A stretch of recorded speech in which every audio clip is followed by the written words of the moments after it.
to Cold War. Well, that is true. I don't know. That's tough.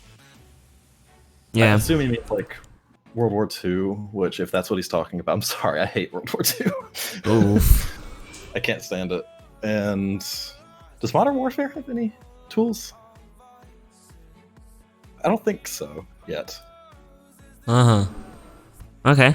Yeah, I don't know. I'm not that big of a fan of Modern Warfare, so I don't know. It depends on the game, but I mean, you're talking to the guy who edited Ghosts for a really long time and loved every little part of it, even though I had to go into spectator mode in a private match and move the camera around with a controller, like sometimes keyboard and mouse. Oh, So, really? yeah, there was this one time where back in this day, I was editing on a laptop. It was when I was in college. Oh. So I was just kind of sitting in the dining hall at my school, and I just wanted to edit for a bit because I was there for like 4 hours. I was waiting for a friend to get back home, and I was locked out. So I was sitting in there, and I didn't have a controller with me, and I was wanting to record a Ghost cinematic, and I had to use a keyboard and mouse. Nice. And if you want to find that cinematic, it's in Vendetta. Okay. Well, because us Fortnite editors don't have a choice. We record with, either controller or keyboard or mouse, but we don't have dolly cams. So basically, what I was doing with Ghosts, that's gonna suck. It's not. Yeah, fun. but basically, people have made dolly cams, but the developers say that it's really hard to bypass the anti-cheat, so it's not even worth using it. So, are there no tools or anything much for Fortnite? I would assume since it's made with Unreal, that they may have released some sort of builds for people to just mess with, for like modding and such. Yeah, no, nothing. No, so Wow. far, they just updated the game, and now you can't even export the models from the game. Like, you used That's U model and terrible. stuff. Yeah, I don't know. They just I know repacked the whole game. about Fortnite. But yeah, they just like did a repack of the whole game, and so they compressed the game from 90 GB to 20 GB, but alongside that, they just, I guess, they repacked it in a way that patched all the ways that people use to get the models. So now you can export models, and I had really cool ideas for this edit I was making, but that required 3D models. So now I can only use old 3D models, no new ones. Huh. That's weird. Maybe they like, change the file type to something that can be a smaller file size for the same models or something. Yeah. Maybe they've just moved them to somewhere. I mean, there's like a campaign on Twitter right now to like let Epic make a tool for 3D designers and stuff, but like there's no word from Epic themselves yet. So yeah, Carter, I don't think I would do a Fortnite edit. Oh yeah. Well, I've just like I mean, played the game once. I've asked this question. I've asked this question to quite a few editors that never switched to Fortnite. I mean, I even asked this to Enigma, but even though he did a couple Fortnite edits, but he was just like, he said it wasn't enjoyable because it was just, I don't know. Well, I don't exactly remember his like answer, but he said that it wasn't enjoyable to him. And it wasn't about the tools either, because he edits a lot of Valorant, and Valorant is fairly new. It doesn't have any tools, except for the fact that he works with the developers of the game, and so he might have a upper hand there. But yeah, he can maybe get something just for himself. yeah. Gamers, you open to the stream? I just wasn't really playing FPSs that much when Fortnite came out, and I don't know. Third-person shooters aren't really my thing. Like, a lot of people know I'm a big Nintendo nerd. I don't even like Splatoon, really. If you'll know what that is, it's essentially like Nintendo's closest thing to a shooter game, but it's third person. Okay, I see. So you're an FPS guy, basically. Used to be. Oh. Yeah, well, okay. Still am. I just haven't played anything. A lot of these things coincide with the points that I have made up, so I just don't want to mention them beforehand. Okay. Alright. I got you. So, okay, so a lot of people like to ask meme questions, which I'm pretty sure you don't even know. So, as I told you before the stream, I'm Pakistani, right? And so there was this meme going around, which like there's just a kid who's screaming, "I'd sacrifice my own life for Pakistan." and somebody asked, "Would you sacrifice your own life for Pakistan?" Sure, why not? All right, Kingstar, thanks for the follow, buddy. Why not? Obviously, that's the best answer. Okay, damn. What's going on? Dior PK, thanks for the follow. I was thinking about just going back to editing COD, but is it even possible nowadays to get in a team as a COD editor? I mean, Enigma got into Liquid based on Valorant, but that's because it's a new game, I'm guessing. What do you think? Oh gosh, I feel like some teams would, but I personally feel like you should still edit COD if you want to. Like that shouldn't be what's motivating you to do it. And I understand having like a goal of a team you want to get into as something that kind of pushes you forward. Like I think I was talking about that on Twitter or something the other day somewhere. But yeah, there's definitely less of a community for like COD edits nowadays. Like by a factor of probably double digits compared to maybe like 5-6 years ago. Mm-hmm. But yeah, I think it's probably more difficult nowadays. But if you find the right team, even if it's not a huge team, it'll be a nice little group of people to be with. It just depends on what your priorities there are. That is true. The thing is with COD now that there's not a lot of people that are still playing that competitively, even though there is a community. It's not really too large, and like even people like that are mostly people like Fatal Alex are dominating the COD scene. So it's really hard to get a client work even as a COD editor. I know that much. Yeah, but it's crazy how different the community is, and it's interesting to see what that's turned into, like in response to like the recent Call of Duty games over the past 2 years. Because there was a streak of just like several of them that it just sucks for editing. Yeah. Like people don't want to stay on BO2 forever, you know. Yeah, true. Well, there was a really big argument on Twitter, which I was involved in. I would literally edit BO2 for the entirety of my life. I see a lot of editors that started on COD. They're like, BO2 is the best COD out there, even though like with all these new Call of Duty games, they don't like them. They're like, BO2 is the best, and that's all they edit. It just has a really good balance of nice animations, nice maps, a good theater mode, and like mod tools available. Oh yeah, especially with perfect.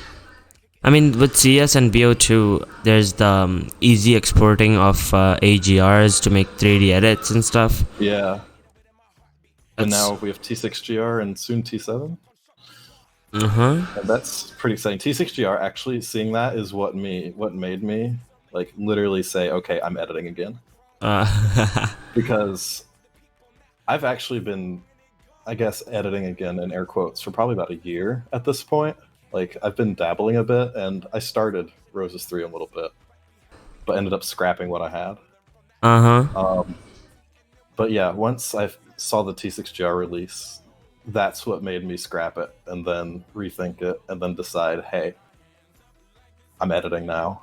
I'm making this a thing again. Like that motivated me. It's such a good tool. It's so good. Well, what is that exactly? Because I'm not aware. It allows you to export animations from like a theater clip to 3ds Max or Maya or Unreal. Well, that's the thing with, especially with me, like I'm doing Fortnite mostly, and you just can't do 3D. Like animations are out of the window. You can't even export the models themselves now, and I mean it's really stupid seeing how less Fortnite cares about its creators, even though the game is like it has a lot of potential in my opinion if Epic actually help the creators fulfill their imaginations. But I don't know. Yeah, there's the this thing about it too is, oh, I'm sorry, go ahead.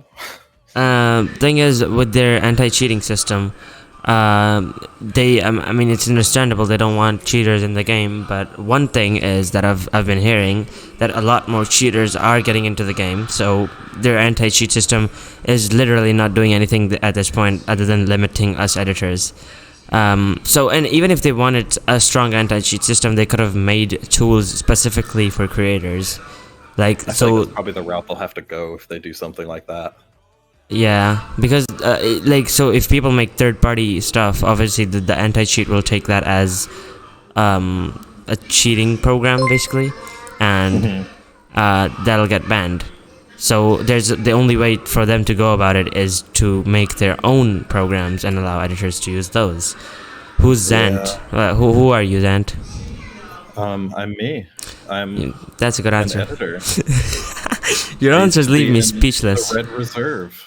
Oh yeah, the Red Reserve. I was following Red, and then they disbanded. Well, I started editing like 2018, and Oh, what a so fun time. yeah, I was gonna say, 2018. though, the thing about 3D with most of my edits up until nowadays is until I came back to editing like last year, well, I guess in air quotes, came back. I almost we never had any tools for 3D during the time that I was editing, at least that I knew of. So 3D, like getting models from the game and using them in edit was just not even on my mind. Like if I was doing 3D, it had to be something I made myself. So, and I even remember there were times when we would use like the BO2 console, like just a little external console for putting in DVARs, and people would be afraid of that banning you because the BO2 anti-cheat. Oh damn. So, Hey yeah, yo, it was just, okay. It was just a completely different world. I mean, thing is, some people also say in the Fortnite community, because there's a big beef. A lot of the time, there's Twitter arguments, like 50 tweet long threads, literally, and I've read through them. And one of those arguments is that the COD editing community is way older than the Fortnite editing community. So people use that as a reason. But isn't most of the Fortnite editing community people that came from COD? Yeah, well, to be honest, A like, decent portion? yeah, a lot of them, like Sparky, I'm pretty sure. No, actually, no, yeah, Sparky, but Sense didn't. So the guest of the first episode, I'm not sure if you know him, but he's editing for NorCal right now, and he's okay, cool. yeah, and I like his work. I'm not gonna like say anything because just COD editors who have higher standards than me, of course, they just say that Fortnite editing in any way or form is just bad. Some people. I know Sparky is understanding in this matter. I know, like, Sparky on the first podcast even, he was in here. He's here today too, so say hi. But then he's a COD editor. He doesn't know any trivial topics about Fortnite. Apparently he does. I thought so too, but he does know a bit, at least. I'm assuming. I mean, I've seen things on Twitter and such. I mean, I've never really dipped my toes in myself. But it's like, I don't know, if you're editing nowadays, it's like you can't ignore it almost. Background, I can't do much about the background noise, bro. I have family over, so yeah. That's why I have the thing doing, like, my mic just instantly turns off as soon as I stop speaking. Who are Axiom are? Well, I know who both of you are, actually. I remember names. Yeah, Sparky, I asked him if he knew you before I started the podcast. So, because I was like, the guest of the second episode had 2 of your edits in their top 10 edits, so. Sounds about right. Actually, one of them was Roses 2, and when we watched Roses 2, he was like, just watch Roses, it's the prequel, you gotta watch it. So, we watched both of them. So technically, he has 11 favorite edits.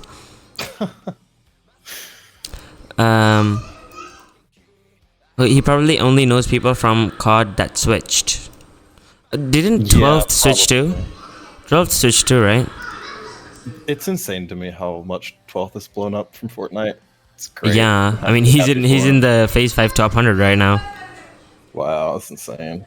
He's insane too. Like, I don't really enjoy Fortnite edits, but I can enjoy his Fortnite edits. I think I missed the first 10 minutes. Are there any news on Roses 3 yet? No, not yet. Well, there was a brief discussion, but there's going to be a detailed discussion about that later. So don't worry. Are you kidding me? It's your edit, dude. You know everything about it. Okay. he fears that you hide stuff Okay, that I'm that sorry. turned I'm into more of a calling this relationship out. thing. Bunis in the chat. Bunis is in the chat is the player I'm doing Roses 3 for. It's his best of. Oh, okay. Wait, so that was his Twitter. BZ, I forgot what was his Twitter. MBZP. Oh yeah. He's a beast. He plays on PC. Hear the screaming children in your basement. They're my sisters, and they're not in my basement. What the fuck? Okay. I can't really do anything about that, guys. I'm sorry. I have family over. I can't. Yeah. But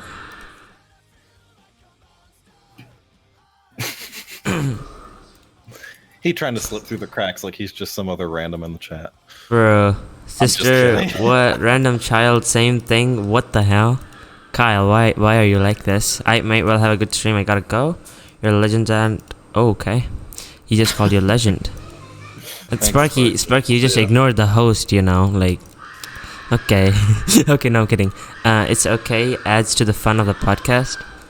I don't know. It does legit sound like screaming. It's they're watching TV. They're watching like weird ass I know. 80s shows, like literally 80s shows. Why? I can tell it's TV every now and then, but when it's just in the background of you talking, it's like, ah! Yeah, I have no idea what they're watching. You're a beast too, mate. What? You didn't? What? I have no idea what you're trying to say. But if you're trying to say that I'm a beast, that's cap. But thank you. You're Mr. Beast. Oh wait, no, I don't have money. Have a good stream. Bye bye. All right, You mean mate. you're not giving me $1 million Good to be day. on this podcast? Wait, I This is might. Mr. Beast? I might have, you know, given you some misinformation after inviting you. You either quit a legend or become a pedophile. What the fuck? Why, Kyle? Why are you like this? Oh, he's talking about Barker. Oh, You either quit a legend or become a pedophile. yeah, we don't talk about Barker. Wow. Okay. There's more than just Barker. There's more. What the hell? I had no idea. Instead of giving money, he invites people to his podcast. I'm not giving much here. Except my time and my stupid TV noises. But Monka S. Bonus is just here to see how well Roses 3 is being made. Bonus I mean, he hacker. sees every little progress update on it. Well, here, I'll tell you does he this. have cameras on your room? Do what? Does he have cameras in your room? Like, just stalking you, see how hard you work every day? Oh gosh, yeah, he totally does. Oh god. He's got one with like 360-degree views. Every Oh single god. angle. It's like an array. Damn. Actually, he's got a whole surveillance room in his house that's just surveilling me. Uh-huh. Dolly Surveilling, cams. is that a word? Dolly cams inside your house. He's I making mean, cinematic. I get a He's lot of cinematic insight, together. and I'm just here as a fan today. I have fans. Wait, no, you're Zant's fan. Oh shit. Why did I even bother? Okay. Why do I keep roasting myself? That is a question I ask myself every day. I mean, why did we all keep roasting ourselves? He your secret FBI agent? That is a good question. Do you have a webcam, Zant? I do, but it's pretty shite quality, and I think it's unplugged right now. Riley is actually a robo of mine. Oh wait, Zant, your name is Riley? I didn't know your name. What? That's my boyfriend. What? Okay. Wait, what? What do you? Oh, okay. I understand that too late. Okay, I'm stupid. Was there a creative choice? RSMB? Wait, I did use RSMB on Evermore. It's just that because it was in 4K, it's kind of hard to see it. And I was like really conservative with it too. I didn't want it to get too like blurry. Ah, okay. Wait, so But yeah, I did probably you? should have cranked it a little more. I saw a video saying that RSMB isn't as realistic as this forced motion blur thing, which I tried to use on one edit and it took 14 hours to render it and then it crashed. So I cried the rest of the day. I don't know. I've never really messed with force motion blur except for like a shot effect. Not a shot effect, but just random little effects. Like not as motion blur over the whole thing. Oh, okay. Like an impact thing. Yeah, kind of. And it does this. It kind of makes it look like the frames are delayed a bit, kind of like time warp RGB in a way.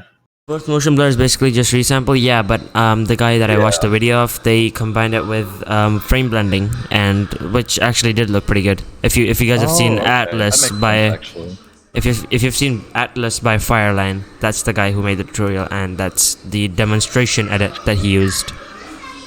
Kingstar, yes, that exactly right there. That's what I was referring to. I was thinking of the blur effects. I couldn't think of the name of it, but yeah, temporal blur, basically that.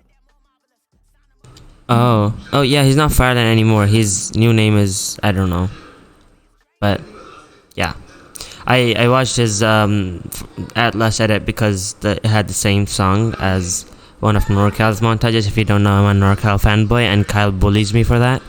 So, but yeah, I watched the edit. It was really good. So I subscribed to him, and then I saw a tutorial by him, and I'm a bad editor, so I watch all the tutorials on YouTube.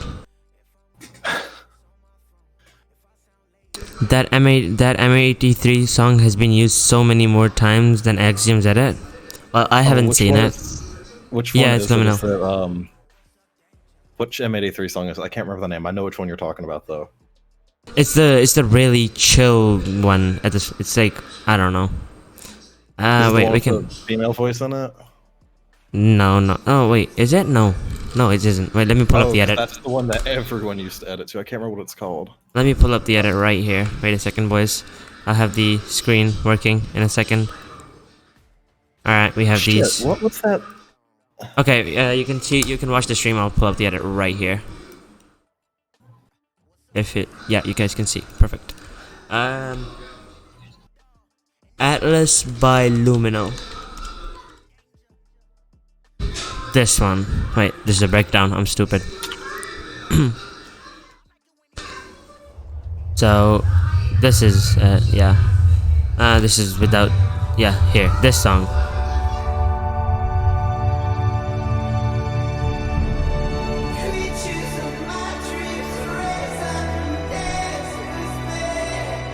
Oh, this one.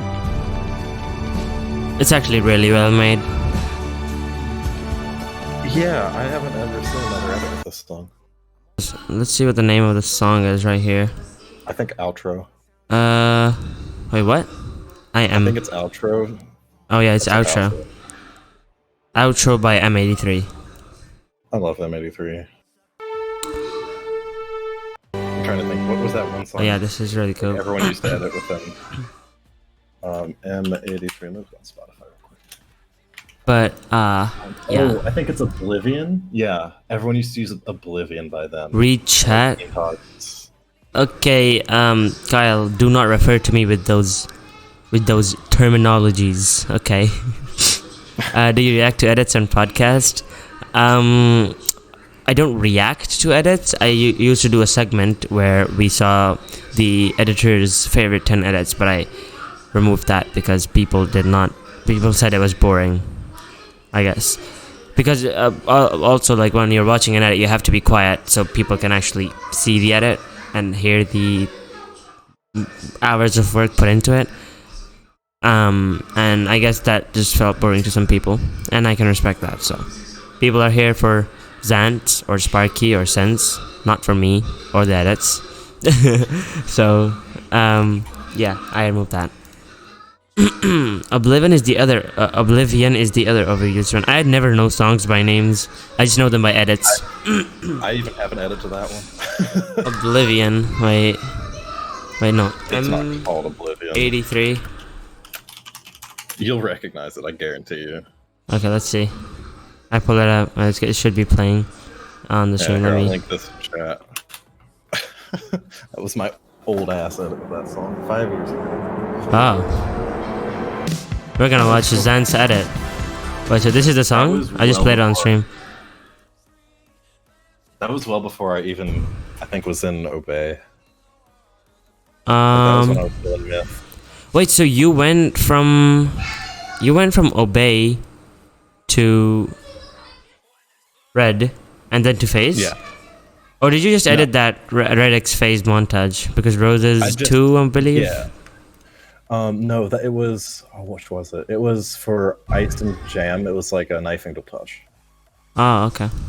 Yeah, and I could just kind of edited it for him because I was friends with both of them, so they had me do it. All right, Auto EOS released It's episode 1. terrible. Oh my god, you're actually watching. It's 2014. It's so bad. It's not even like synced. I basically just lined up the shots. The particular though. The particular was a thing in 2014. Yeah, it's been a thing for a long time. Wait, why is this in 60 FPS?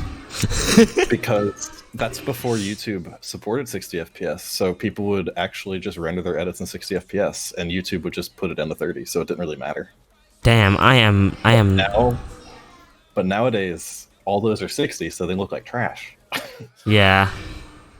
Well, I like only started watching YouTube after 2016 because I'm only about 16. I'm gonna turn 16 next week.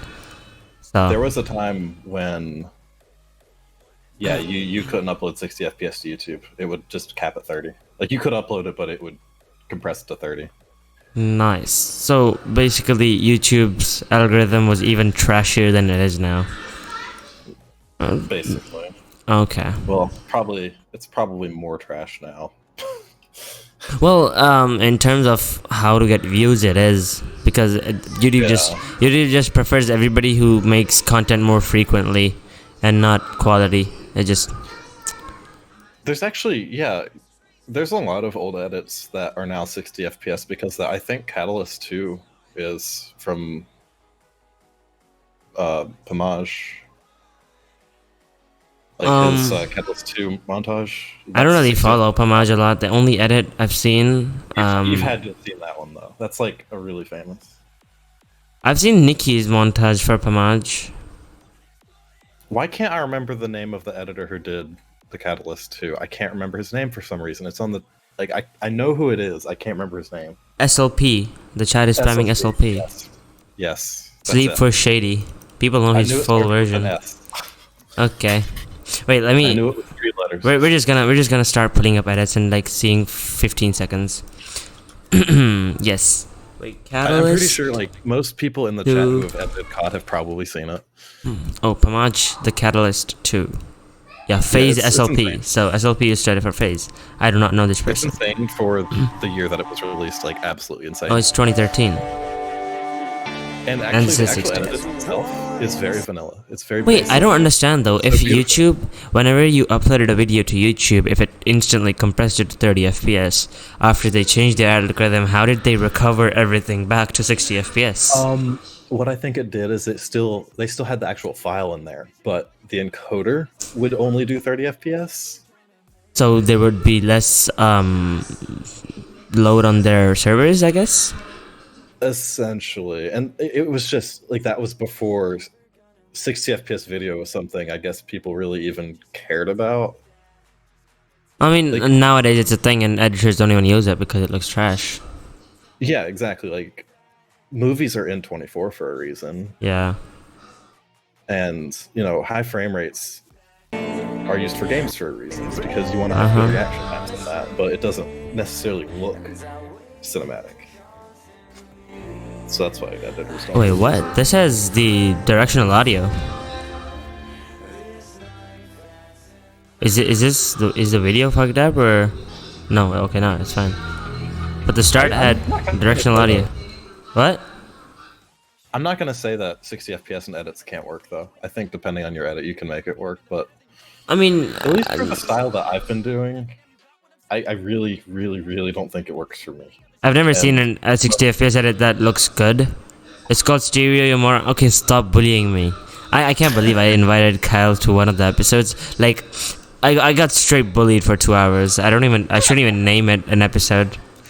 But yeah, I have never seen an edit that is 60 FPS but looks good. But people are saying this is a good 60 FPS edit, but it's 10 minutes long. And we only have 2 hours, so I'm gonna watch this after stream. Thank you for recommending this. I will. I actually do. I actually do take inspiration from edits that people say are really good. That is why I started the editor cast. I'm using you all kids. Who's Kyle? Oh, interesting question. Kyle, who are you? I also do think another thing about 60 FPS not working is that, well, I don't know, for console editors, our clips are 60 FPS, so unless we're Twixtering or something, it's Oh going to yeah. dip below 60 quite often. Yeah, well, for us Fortnite people, it's basically everybody uses 60 FPS clips. Nobody records above 60 Yeah, that's how it always was for because me. we don't even have demos and stuff.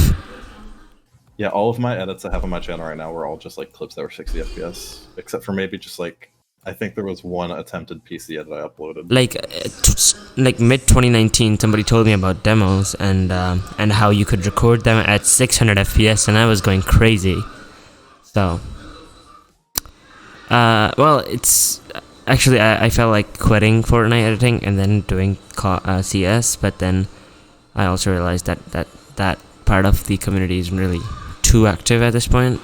But I am doing some CS projects. I want to do a 3D edit for CS, but CS is great for editing. It's not my cup of tea personally, but yeah, that game is edited like crazy. Betrayal 2 is an example of it. The COD PC community between 2010 to 2018 was predominantly config episodes / tages. Well, isn't that what the Fortnite community is right now? Like episodes and stuff? Because most of the edits that you see on like even like NorCal and stuff, that the team that really try to go that try to up the standards in the Fortnite editing scene, like they are producing episodes in this time. I don't know. How do you okay, so let's just move on to the first topic, which is this. The first topic is thoughts on the Fortnite community in its current state and where do you think it's going in the future? Oh boy. I don't know where to start. And honestly, I've been so disconnected from the community up until like a couple months ago. I don't even really know how I can answer this. But yeah, I don't know. I've definitely seen a lot of friends of mine from back in the day going over to Fortnite specifically for editing, like Divinity 12, several others, and I think the game has a lot of potential. I think it kind of at this point just depends on the tools that are released for it, whether it sustains that or not. But Fortnite's a popular enough game where I feel like even if that doesn't happen, people will stick with it. So for that reason, I think it's gonna maintain a pretty strong editing scene. I think It is just going because of how to. popular it is. Yeah, but is it going to? Are the standards going to get any better? Do you think? I think that's Because just inevitable. no, the thing is, like with the Fortnite, in the Fortnite editing scene, a lot of people, especially Kyle in the stream here, they say since the Fortnite editing community is mostly like young, like most of them aren't older than like 12, 13. Even I'm only 16, right? So they say that I guess doesn't, like, they just make cringy stuff. I don't know how to explain exactly, but that's their point of view. I don't really understand the community as much, so I'm sorry. That's a really tough one. Uh-huh. But So I you think were it's a question there. of I think it's a question of whether people stick with it or not.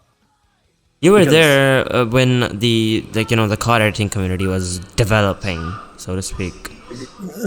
not really. I came in a little after, so You I started. started 2016, right? I dabbled with editing for the first time in like 2014, and Oh then yeah. that same year I think was when I released my first one. Which at that point though I wasn't like involved with the community at all because it kind of just stemmed from me. I don't think I've talked about this much, but I wanted to just be a Call of Duty YouTuber, kind of like Drifter, and just make like gun guides and stuff. And Oh. I wanted to make like a little community montage, something really cringy for like a sub milestone. So I kind of just taught myself how to edit something up real nice like that. And then I started having a lot of fun with it, and I replaced the sky on one of the clips because I just wanted to try doing something cool like that. And that right there is kind of just what sparked it all for me. Like it just got me really interested in it, and then it went from me wanting to be a Call of Duty like gamer YouTuber to putting all my eggs into editing. And then I found a team that had me do something for them, and kind of just snowballed from there. So I wasn't really like around for the inception of the editing community, like that starting, like there was a ton of edits already when I had started. Like there Wow. were several edits from like Christo and Doom and Tyrants, um, all the old Fractal editors that were already like legendary edits well before I had even started. Uh-huh. Okay, Axiom's in the chat. He says, just want to let you know how much of an inspiration you were to a ton of editors, including me, and no one would be where they are without your beautiful Aw. new Desert Blues edits. Lamau, thank you. Oh, thanks, Axiom. I appreciate that. So Axiom, you're kind of my Zant, I guess, and then Zant is just top. Like, I don't know, I can't even compare myself. It's cool to see Axiom have Sora in front of his name because that's a name I have seen for years. So to see people I know from like years ago. I'm pretty sure Axiom has been in store for like a Sora. couple of years now. Really? Well, But when did you join? When did you join Sora, Axiom? If you're still here, I don't know, because I became friends with Sense, right? The guest of the first episode. So you don't really know Sense, do you? I do now. Okay. just don't make them feel bad. You have good answers, bro. Okay, Bioxider, thanks for the follow. So basically, Sense was really like unknown in the community about until like 4 or 5 months ago. No, actually more than that. Like, I don't know, 7 to 8 months ago, right? I'm pretty sure, no, he was not editing COD, but he has watched COD edits and like inspired from COD editors. So he does Fortnite, right? Yeah, he does Fortnite. Okay. So NorCal hosted an editing competition, and okay. yeah, and that was like a big editing competition. They had $1,500 on the line, and Sense placed 4th on it. And actually, what happened is he made the edit, and he said he didn't like it, so he scrapped it, and he put it on his story. He's like, okay, I scrapped this. This is an entry. I didn't like it. I scrapped it, and it went crazy on Twitter. It reached 1,100 something likes. It blew up basically on Twitter, and then everybody told him to complete it. And so, just because of the immense amount of support on that edit, he completed it, and then he put it up, and he got 4th place. Divinity was 2nd. Nicolo was 1st. If you know him, I was. And so that was the really where he blew up. And then NorCal actually took him in the team. That's the awesome. results for the results for the NorCal IC were so trash. I don't know. I wouldn't say that.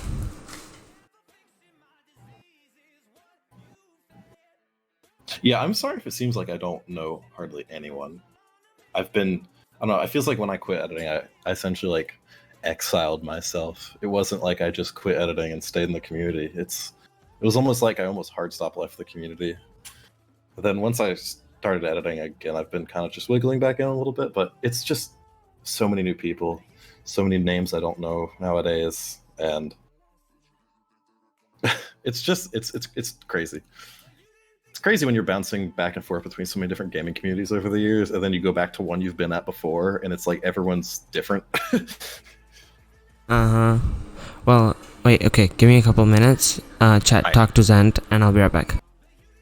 Yo, sup chat. How are y'all today? I probably sound like I'm really tired right now. Hi, Beezy. Hi, Lolsey.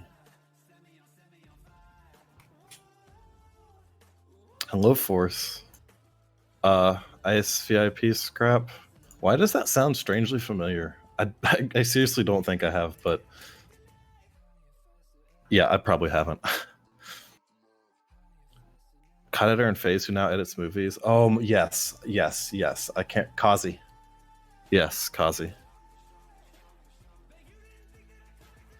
And actually, I bought a Fume Effects tutorial from Kazi about 4 years ago. That was one of the first things that got me like interested in 3D actually. I learned how to make like fire and smoke and liquids and stuff. It was cool. I wouldn't have been able to do like the liquid stuff I did in like the Roses edit if I didn't like start with that. So that's cool. Teach you how to edit, throw clips into After Effects, and just, I don't know, do shit, dude. It works. I seriously think that's like, I don't know. Once you have an idea, that's essentially what it boils down to. I think the important part is the idea, and knowing what you want to do with like a song, and almost being able to see it in your head a little bit. Can you buy 2D cinematics from me? So you're telling me like, let me take some 3D cinematics and change them to orthographic and put a toon shader on them? Yes. Alright, I'm back. It's funny how COD editors move into creative careers. Oh, geez, I wonder why. I am back. Sorry about that. King, I think editing is like honestly a perfect starting point for so many different like editing careers for people, because there's so many things that can go into it, even though it's just like video editing. Like for me, that turned into 3D. Like that turned into me being an environment artist. I mean, considering that, I've heard like people like Nikki are working on movies at this point. So Nikki had been working on movies before she had done COD. But what? Or not like COD, but like her more popular edits. Like she's been working on movies and other freelance things like throughout her career in editing, as far as I understood. Like Call of Duty wasn't her main thing. Well, and she even has a lot on her channel that's just not Call of Duty related. Just random little things she's made, but a lot of stuff within gaming still, though. Yeah, but like just similarly, how you don't know much about the Fortnite community, I don't know much about the COD community. I'm new, so. But yeah, as I was telling you, so Sense blew up from there, and he went into NorCal, and then basically I was grinding for NorCal. Well, I started the grind stuff because like I guess it's the best team, like it's like one of the best editing rosters in Fortnite. Except for, I guess some people argue with that, saying ambient and stuff. But like I'd love to join the team, so I started grinding for them. And Sense noticed me. He messaged me. We talked and stuff. And then I mentioned the idea of this podcast to him, and he was happy to come on the first episode. So that's how this basically started. I mean, if like people like Sense keep growing in the community, I think it can actually grow into something really good. But that's just my opinion, which I get bullied for a lot. So.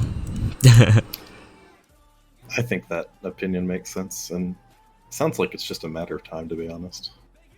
I mean, everything. COD had to go through the same thing at one point. Even if we do the age thing, people grow up, obviously. Yeah, it's just I don't know. Some people grow out of the hobby though, and some people don't. Yeah. I feel like though most people who grow out of it, they still think about it a lot. Because I never thought I was going to come back to editing at all. But it's one of those things when you spend years doing it, you almost can't stop thinking about it. Like for me, it was whenever I'd listen to music, if a song came on that had good enough beats, I just could not hear the gun sounds in it. Yeah. I couldn't not picture an edit to it and clips to it. So yeah, it's just, the entirety of the time I wasn't editing, I was still thinking about it. It was still something I kind of in a way cared about. I can relate. I mean, any song you see that it's just and then it starts going in your head, and you're immediately imagining the slows and fast and the stuff. Yeah. It's and cool. Actually, that's become a problem with me with doing that for songs I'm actually intending to edit with. I will do that too much, and it'll get to the point where I've listened to it and thought about an edit to it to the point where I get sick of the song, and like my original vision for it kind of just goes away. Yeah, that actually happens with a lot of people, but surprisingly, I am dumb, and I listen to a song millions of times, and I don't get bored out of it. So I guess this works out for me. But then again, I don't know if anyone chat can relate to this, but I'm very ADHD, like incredibly, And one of the things with that is you kind of just, your interests are very short lived. Like things that become familiar to you are almost disinteresting. So it's like, for me, always finding new things and learning about new things and listening to new music is something that's what keeps me entertained. Alright. Okay, so the second topic that I chose was, is Roses 3 actually happening? Which I guess it is. And did you succeed in finding a good song for it? We saw an interesting series of tweets on Twitter yesterday.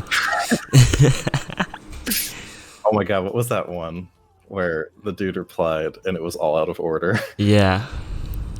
I have to find it. It was so good.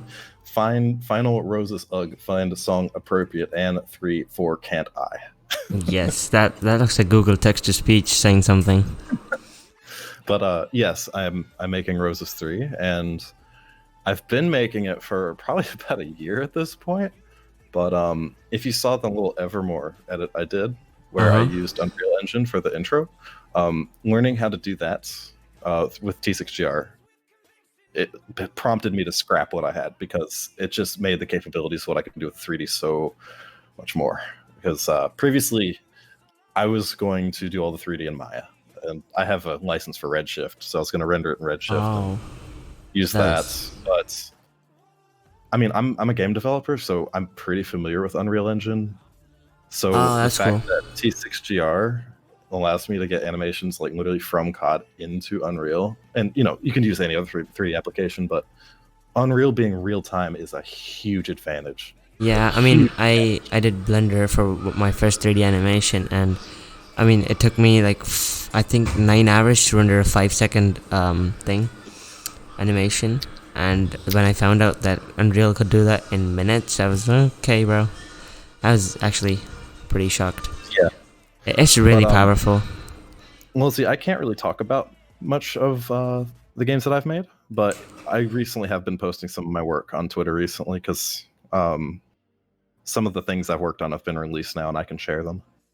But yeah, I don't think I've ever like openly talked about this, but yeah, I work for a small little indie studio in North Carolina, and we do mostly like VR, AR, and serious games. So not too much of like games for entertainment and stuff, more so like games for other purposes. Training programs? Yeah, and simulations, stuff like that. Nice, that sounds cool. I actually did want to learn game developing, but then I found editing, and I just had way more fun. Specifically within game developing, I'm an environment artist, so it's all 3D. Oh, nice. Because environment is something that is like the hardest. I find that hardest to do in 3D. I love it. I love it so much. It's very time consuming, but for me, the process of thinking about an environment I want to make, going out and finding like references and pictures, and even sometimes going out into the world with like a camera and taking pictures for references and stuff, and even getting like texture samples from the ground that I can, do some photogrammetry with to actually put into my scene, and then doing the block out, modeling everything, and polishing it all up. It's just such a fun process. I absolutely love it. Yeah, I haven't gotten the chance to make actually something like proper in Unreal Engine, but I've been trying to learn in parts, and so far I've like learned stuff like adding skeletons and applying animations to them, the sequence maker, mega scans, bridge, but I still have a long way to go. But I do want to make something cool with CSGO 3D, because I want to move more into the hardcore editing scene, you would say? I don't know. That sounds really cool. I'd assume CS, you can do basically anything you want with 3D. Yeah, like, because I assume there's a lot of tools for that. Yeah, because you have the Half-Life. Well, the thing is originally made for Half-Life, but it works for CS:GO too. And so you export the that engine, isn't it? Yeah, and people. What's it called? It's called HLAE, Half-Life something. I forgot what it is exactly, but it's HLAE, the abbreviation for it. And so I was doing that, and so that like it completely exports like all the animation in your game, every single character, and that .agr file can go directly into Blender. Since it's open source, you can just make a plugin and import any kind of file there, and then just make the Blender animation into from Blender, export it as an FBX, and import it into Unreal Engine. And Unreal Engine, you can have the models themselves directly from CS:GO, and then apply the animations to the models. That's what why I've learned so Blender far. to me is literally the file converting application. Yeah. I do all my 3D primarily, like modeling specifically with 3ds Max. Oh, well, yeah. A lot of people use Blender for file conversion because one, it's free. Two, it's open source, Yeah. so you can literally make anything you want with Or it. you can use like anything with it. Yeah, because it is open source, people can. You can just program your own stuff if you have the knowledge. And Yep. So for that reason, I have Blender, and I've learned how to convert files with it, and that's about it. I mean, I learned Blender for a bit more than that. I did do some animation. Walk cycles are the most insane thing. I've just been doing 3D with 3ds Max for probably about, 6 years now, and I just touched Blender for the first time like earlier this year. I started with Blender because whenever I was trying to get into 3D, and everybody and every YouTube video I ever saw was like, it's free, it's beginner oriented, you should use it. So I went for it, and then later on, I think 2 months later, I had already made my first edit with Blender, which is really bad, but and I was watching Enigma's stream, and he showed an edit made with Unreal Engine, and I was like, that's really cool, because alongside real-time rendering in it, you can actually have ray tracing, which is if you have an RTX card, that is real-time, so it's insane. So I was like, okay, I have to learn this, because I don't. Did that with doing it with ray tracing, depending on the card you have, it gets laggy sometimes to the point where it essentially turns into like a non-real-time render. Yeah, because I have like a really bad computer. It's not like it has like an RX 550 and stuff. It's like a 2 GB card and an i5 second gen CPU, something like that. So Been there, done that. Yeah, and so doing Blender, especially with cycles, is really annoying, and Eevee is just bad quality. So when I found out that Unreal is this optimized and this powerful, I was just like, oh, I have to learn. I feel that so much. I was still editing on a laptop when I joined Red. Wait, what? It was a pretty cool. good laptop at the time. Like, it was a pretty powerful one, but it was a laptop. It still sucked. Yeah. Building the PC after that was like, why didn't I do this so much sooner? This is so good. It's so fast and fluid, and it doesn't take 15 minutes for After Effects to open because it's not on a hard drive. Yeah, I've actually also edited on a laptop before, but you gotta do what you gotta do. I started on a computer though, and I had an SSD, luckily. But when I edited on a laptop for a small period of time, and I had to use that, it was a pain in the ass. I do miss having the ability to just like sit on the couch and edit though. True. I mean, but there's like literally chairs that are fat enough to, and they're like massage chairs, like gaming chairs that massage you. It's insane. If you have the money, you can get anything.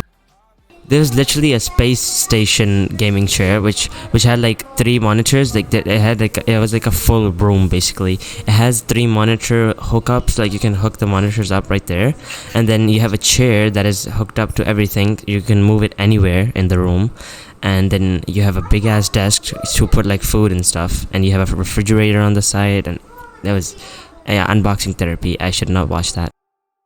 So actually, I guess I technically can edit on the couch now because past few weeks I splurged on Amazon a bit and bought 1, a really long HDMI cord, 2, a really long like USB male to female cord, and something else. I can't remember what it was, but basically I have an HDMI cable wrapped around my room that goes from my PC to the TV in my living room, and I have a USB connection to my PC like basically in my couch, So I basically just use it to game.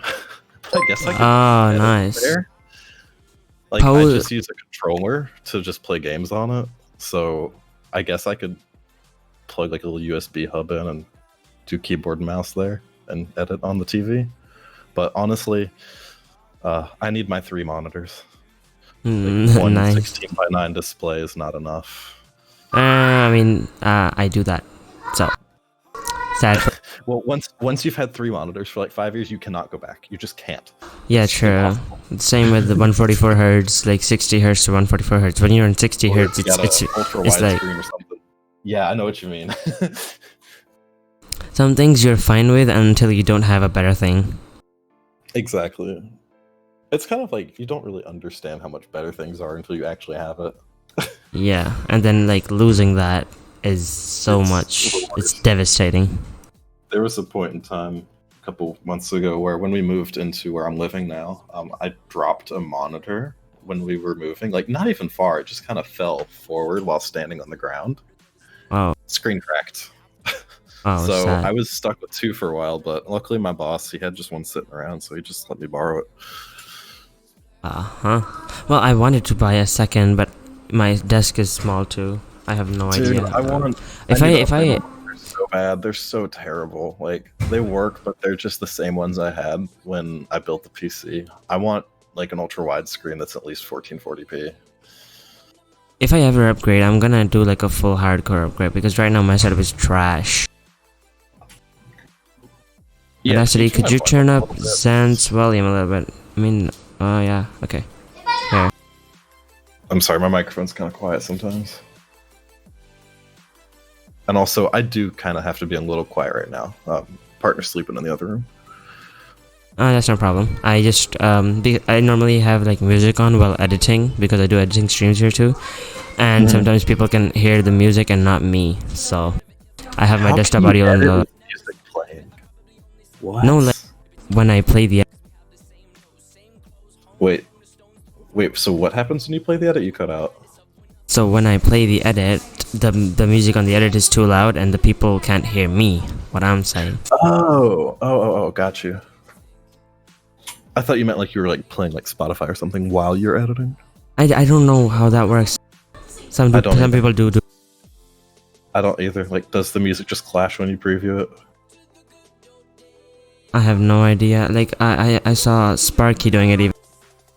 I guess some people don't even really. I'd imagine some people don't even really listen to the music in their edit while they're doing certain things, but I have to like. God, I preview it so much. Yeah, same. Like every little thing I change, I have to RAM preview it with audio, everything. Yeah, and it's so annoying and long.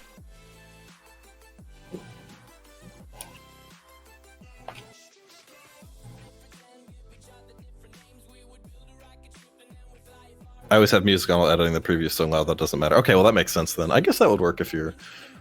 Well, I'd be hesitant to do that on stream and blast everyone. But I think I used to actually like have like background music on my stream when I used to do like editing streams.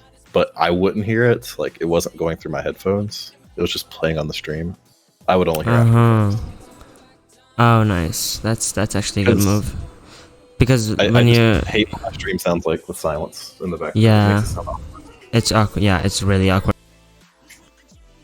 I don't know how because in like when you're in a VC with friends, it's fine, but on streams it's really awkward. Well, VC is a lot different. Stream is like you're watching it for entertainment, like it's a show or something. So if it's kind of just silent in the background, it feels really flat. Whereas a Discord call, who cares?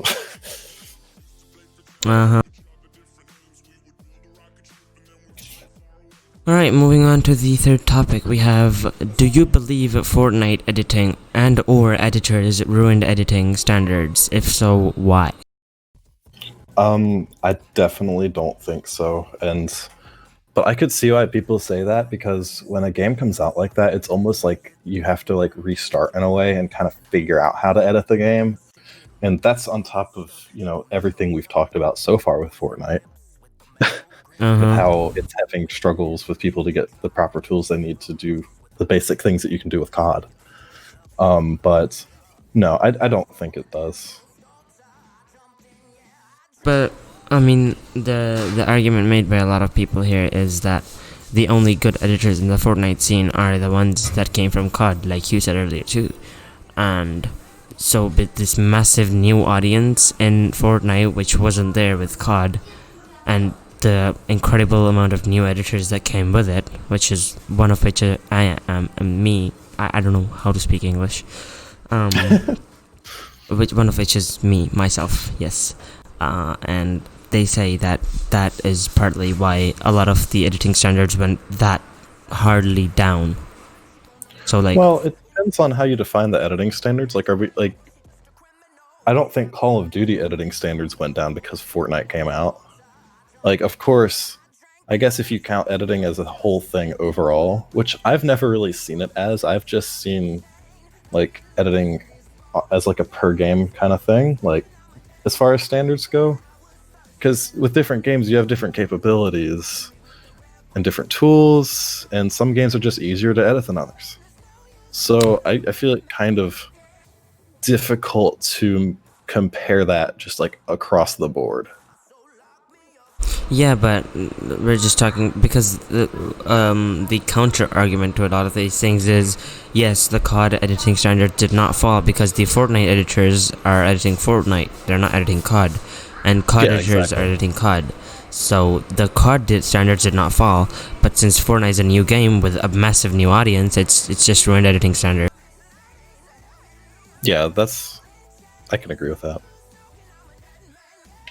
So I mean, yeah, we kind See of both sides, but it just kind of depends on how you look at it, I think. I mean, difference of opinion with everybody. Yeah, but I could totally see the other side of this, though. Like, I'm not like 100% no, it doesn't. I could totally understand the arguments that the other side has with that. Mm-hmm. Like, it makes sense. Okay. Infinity, welcome to the stream. Alright, and the Hello. last thing. Alright, so oh yeah, this is a good one. What was the reason behind you quitting or taking a break from editing in the past? The main reason was I kind of put way too much time into it, and my education was suffering like heavily. So have you graduated now? Yes, actually, literally just this year. So I guess I should tell the story behind that, but I'll get to that here in a sec. But yeah, I was going into, I think, the second to last year of college when I was quitting editing, and that was when my senior project was starting. So senior project, it was 2 semesters long, so a full year of class where you have 2 class periods per week. So like 2 full class credits. So it was like 6 credits total every week, where it's just like work time for you and your group to make one game over that year. So I couldn't juggle that and editing and still wanting to stream, because that's when I was starting to get into streaming a little bit. And I was doing Pokemon then, and I did that for like 2 months or something. I just started doing like casual gaming on whatever I did. But before, like just after that though, Twitch took off for me. Like it absolutely took off when I started running Breath of the Wild. Like I started speedrunning that game. And so during that time when my stream blew up, I basically wasn't giving a fuck about my education at all. Because I had this one requirement left over where I just basically just had to do an internship with some studio somewhere or online or something. And I just didn't do it. I was streaming full time. I was making a lot of money from it. I was enjoying it. And I saw no reason to do it. And then like later last year, I decided, I need to do this. I need to finish this up. So we moved to North Carolina where we are now. And I landed an internship with the studio I'm with now. Then they hired me full time after that was up. So yeah, that's like how my education played into it. But yeah, that was the big part of why I quit. It was some resentment towards the community, but I feel like it was almost like literally just me and how I was taking everything in, and also kind of in a way being in the spotlight like it was kind of getting to me. Like it was really kind of getting stressful to me because generally I was a really shy kid, like really almost like loner level of kid growing up. So to have a lot of eyes on me and to see even like hateful comments and stuff, it was just getting to the point where I couldn't stand it. So all those things combined made me pull the plug. But I don't know. I think I mentioned this in a video or something, but I do wish I wasn't as like condescending towards the editing community when I quit, because I was really kind of rude to people when I quit. But it was just kind of I was fed up. So I saw your Twitch was partnered, and I was like, I went to check it out, and you were doing RuneScape stuff recently. That's because that's all I play nowadays. I don't even stream full time anymore. So, okay, somebody's asking how old you are. I am 25. All right. So you were editing, streaming, doing college, I guess, because you're from the America, right? The America. Yeah. Yes, I know English. The America. The America. The United States. That's what they say. It's the one I went to literally has university in the name, so you can call it that. Yeah, because where I live, we have the British education system. We have no high school. We just have school, college, and then university. So you guys, I don't know what exactly how America's education system. What happened? Oh, what? I thought something happened. Or maybe it is. I think we lost him.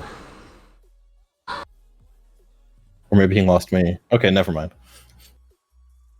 Okay, wait.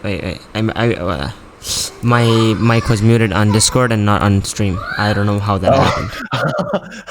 That's got to be awkward to everyone watching. Yeah, I was like, what the hell happened? Because my stream was showing my audio visualizer going up. So I was like, my mic is working fine. So, but I checked Discord and that was. Why did it go quiet? I went back to my Discord window and you were muted. So basically, the education system, how it works here is, so we don't have any high school. We just so we have 10 or 11 years of school. It depends on what kind of course you take. Well, there's two kinds of graduation types. Yeah, the education system here is really. But yeah. So you were saying the story of you quitting. Yes. Should I just? I don't know. Continue talking. Just continue. Yeah, continue. So yeah, basically where that's led me to today is I have essentially graduated. They just haven't like mailed me my diploma yet, because it has to like be mailed at the end of the semester for this current semester, because that's when I submitted the final paperwork and stuff. But yeah, that's kind of like the main part of what got me quitting editing, is that I knew I wanted to get really hardcore into game development, and I feel like editing was something I was starting to almost have overshadow the fact that I wanted to do that. So yeah, and I at the time I quit and I thought I was never going to do it again, but I don't know if y'all remember, but when Black Ops 4 came out, I actually did 2 edits, just kind of for fun. One was, they're both paid, so it was not just me editing for fun, I guess, but that right there is why I'm editing today. Like, getting my feet wet again with editing there, like, it just sparked so many little ideas I had, and I could make a sequel to this edit, I can make a sequel to that edit. I have this song I found like a year ago I can edit with. So, I mean, I have when you sit on it for a while, you find so many good songs that you just can't stop thinking about edits to. Yeah, that's true. Every like year, I have 2 years that have, like, you know, I have the annual exams, in January and February. So I have to like just kind of go off the internet for that time, and that time is the most crucial. Like, I get all my edit ideas in that time for some reason. Like, yeah, for some reason, everything. The only thing I can think of in that time period is edits, and the whole year after, I can't think of anything. I want to make an edit. I want a story for it, and I just can't make a good story. But during the exams, when I have to be studying, this is a good story. Let's make an edit. All you can think about. Yeah, it's. So I have like a notepad. Like, I'm studying, right? I have the thing. I'm writing down shit, whatever nerd stuff, and I have a notepad on the side. Any idea I just write it down. That's why this year I had a couple cool edits. For my standards, of course. I've always been really bad about writing things down, but I've been a bit better about it recently. I don't Do know. you think like on like a physical notepad? Yeah, on a physical notepad, because That's what I need to start doing, honestly. Because right now I just use like the notes on my phone, and I don't know if you use Android or iPhone. I have Android. Okay, so you're not. Basically, I just made a little shortcut on my home screen where it'll like I click it and it makes a new note for me and puts it in the right folder, and I can just type whatever idea I had right there. And I'm trying to get into the habit of using it, but I seriously feel like physical notebooks will probably work a lot better. The problem I have with that is it's not on me all the time. Yeah, the thing is with me is those 2 months are crucial for my annual exams, so my parents are kind of strict about studying in that time. So I just have to study, and while I'm studying, if I have an idea, I just have a notepad and I write it down there. Wow, got you. So you basically like can't really use phone much, I assume, during that. Yeah, no, I have like a set time, I guess. Which I mean, my parents are like chill but kind of strict. So they tell me to make a schedule, and I do that, and they check it, and then they just that I follow that for like 2 months. And after the exams are done, though, they're like chill. I can do whatever I want. I hated exams. They were so stressful. That's the good thing about being design, though, is once I got really into the major to the point where all my classes were game classes, the final exams became projects. And they were projects that, for the most part, I really enjoyed making. And there was even... I don't think I've ever actually said this publicly, but there was in air quotes, COD edit that I literally made for like a new media art class project, and people loved it. Like the class loved it. Yeah, loved it. I thought it was a really interesting use of gaming footage. This year I'm really excited because I'm gonna be done with school after this. I'm in the last grade, right?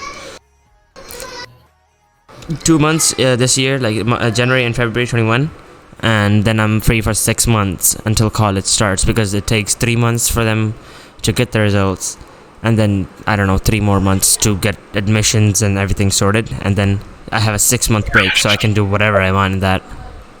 College admissions, I don't miss that at all. Yes, it's kind of stressful, but I'm excited for the 6 months that I'm gonna have off. And do you have to do the long ass applications and everything? Yeah, we have to fill out everything, and even we have okay, so we have the merit thing. So you have marks, and that decide if you're eligible, and then you go for a test, and you give the test, and after if you pass that test, they allow you to fill out a form. After you're done with the form, you have to go for an interview, and then they select you. And since there's like I think 400,000 students per college every year, literally, there's a lot of stuff. Wait a second. Yeah, give me a sec. This is annoying. I'm sorry. It's all good.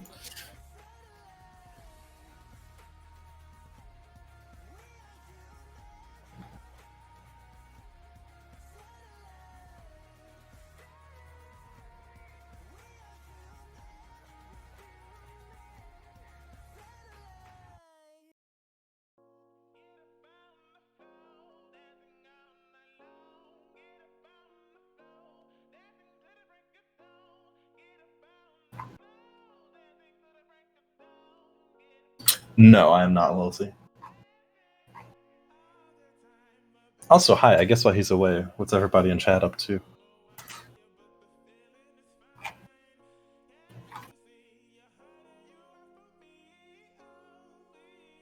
Anybody working on any cool projects or something?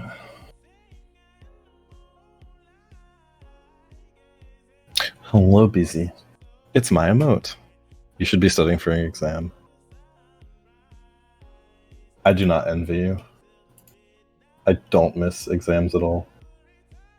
Yeah, I don't know. Like, finishing college has been nice. Like, I don't miss being in school at all, but it's like, now that I've been out of it for a while, it's like, I feel like if I went back to college and like literally took the same courses I did now, I'd probably be so much more engaged with it now, because I kind of like understand like the benefits and like the things you're learning there, that and how that benefits you.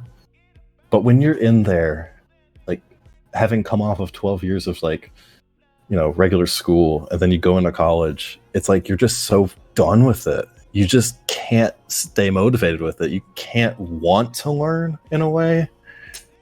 But it's like I don't know, the best way I could describe it is I wish I gave a shit.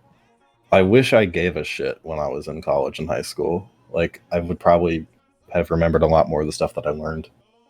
Like, even just stupid things like history. Like, I'm finding myself like teaching myself about parts of history now because I just find it interesting. Where this is the stuff I was getting really stressed about learning in school. It's really weird.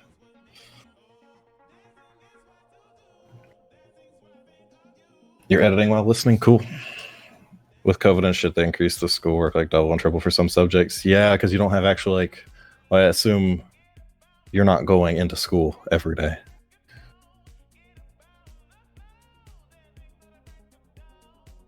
Yeah, well, yeah, that's what it was for me, Mer. Like, by the way, I'm sorry if I'm saying names wrong. I'm trying my best, but yeah, editing, like I said before, it made me like almost not give a fuck about my degree at all, even though I was in game design. Like, I remember I was becoming that dude in the group for all of our little projects that was really distant, didn't talk much, but I was able to like clutch things out at the end and like poop out environments that looked really good compared to what some of the other teams were making. So for that reason, people didn't really like get mad at me. But that was just because I had like been dabbling in 3D for like my edits a little bit, and it kind of just like the two skills kind of crossed a little bit, and it gave me a little bit of an edge over my classmates. Because for them, it was like learning from scratch, while I was already learning from scratch a year before. So yeah, it was interesting. It was like I didn't give a shit, but I still pulled myself through because I could just poop out things that looked pretty decent and worked for what we were doing.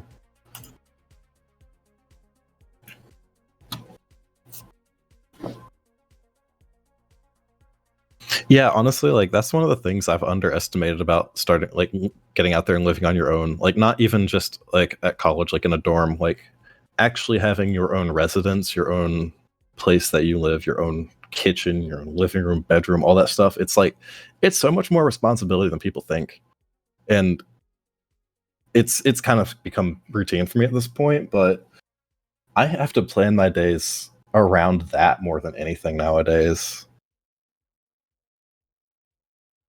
Alright, I'm back. I'm really sorry Welcome about this. You're fine. You're kind of like the host at this point. I'm just gonna leave. I was just talking to chat while you were gone, so it's not quiet. Yeah, thank you. I'm sorry about this. I just had family over. You can't help it. Alright. Man, I want that so bad. What were we talking about? He was talking about. Oh, we were talking about like getting past college and eventually getting to the point where you move into your own place, and how that shifts your responsibility so much to literally just like day-to-day stuff around where you live. Nice. I mean, that is a cool concept. But it's crazy. Like before, I was balancing editing versus like schoolwork. Now I'm balancing it versus work and cooking and dishes and laundry and cleaning. Oh yeah. And it's like people almost forget that all that stuff comes with, Growing your up. independence. Yeah. Because your parents do that for you when you're a kid, believe it or not. Yeah, it's actually so when I was like, everybody basically, when you're like 8 or 9, you're like, I can't wait to grow up. And well, and at that time everybody even tells you like it's not that easy being a grown up.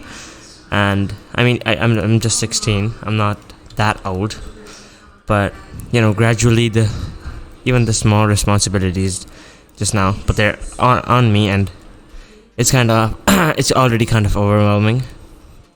Yeah, especially because right now I'm in kind of in Zant situation. I am balancing editing with schoolwork, and that's where I was when I was quitting. Yeah, I don't really have any plans to quit because I actually have a really good schedule to work everything. You haven't hit like like university yet, though. So once you actually get to the point where you're working on something serious that is setting you up for essentially the rest of your career, that's when you start realizing, okay, I need to maybe put true. a lot of effort into this, because that's essentially what it turned into for me. And I don't know, there was definitely times, and I still think nowadays I didn't really get too much out of my education, like my post high school education. I think like most of what I know nowadays is self-taught, but that education is what gave me a decent base for it. Like, it gave me the basic skills to like use 3ds No, Max. the And thing all is, stuff. the thing with school and stuff is that everything they teach you in school is so this is my conclusion from talking to a ton of adults. School, like the information you're taught in school, is basically worthless. You never use it in life, but it makes a base based off of which you go into a college or a university, and it's all based off of the grades that you get in school. And if you don't get good grades there, you can't go to a good tier university or stuff. And that is what makes your career, essentially. So school is kind of important, but not in the terms of the information you're taught, because that's barely used in life. It's more about the way it trains your brain to think. That's how I've always understood it.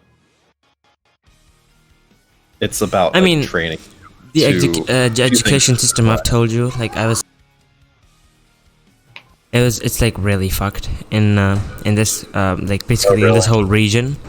But the thing is, teachers like here, you have like 8 chapters in a book. Teachers are gonna only teach you 4 of them, and you ask them why these are the only chapters that are asked in the paper. That's how predictable the papers are here, the examinations.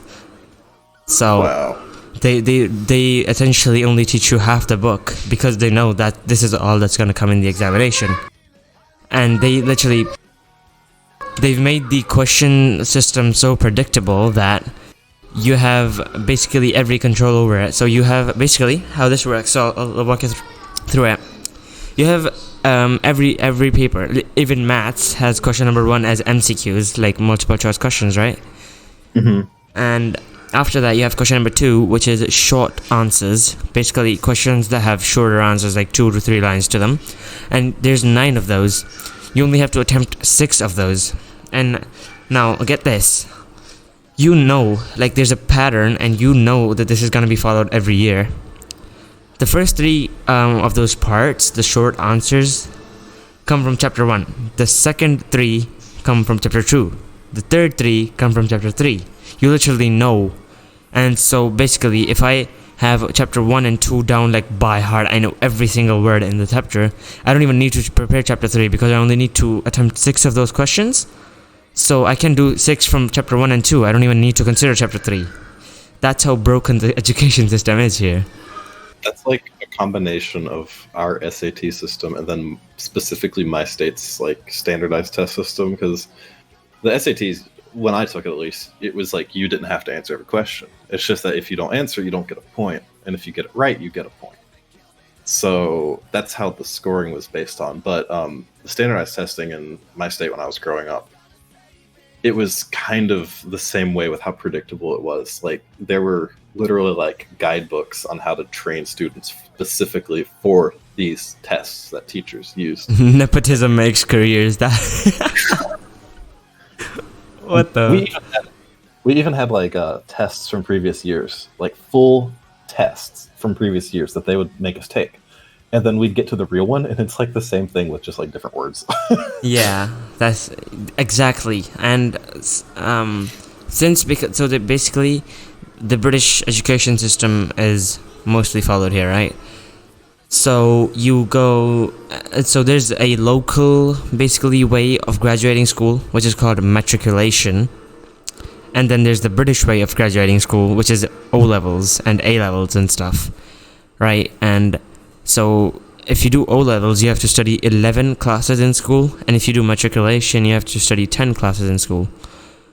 and then you have the same amount of college, 2 years for A level and 2 years for FSC, which is like intermediate basically, and then 4 years for university. So basically, with the British education system, you study 1 year more. I don't know how exactly the education is like.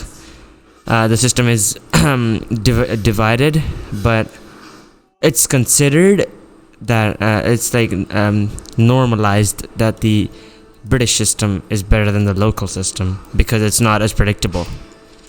So you actually learn something. Interesting. But yeah, it's really fucked in here. I'm gonna upload this to YouTube, and people are gonna be like, "This is not much of editing." We barely talked about editing. Yeah, right.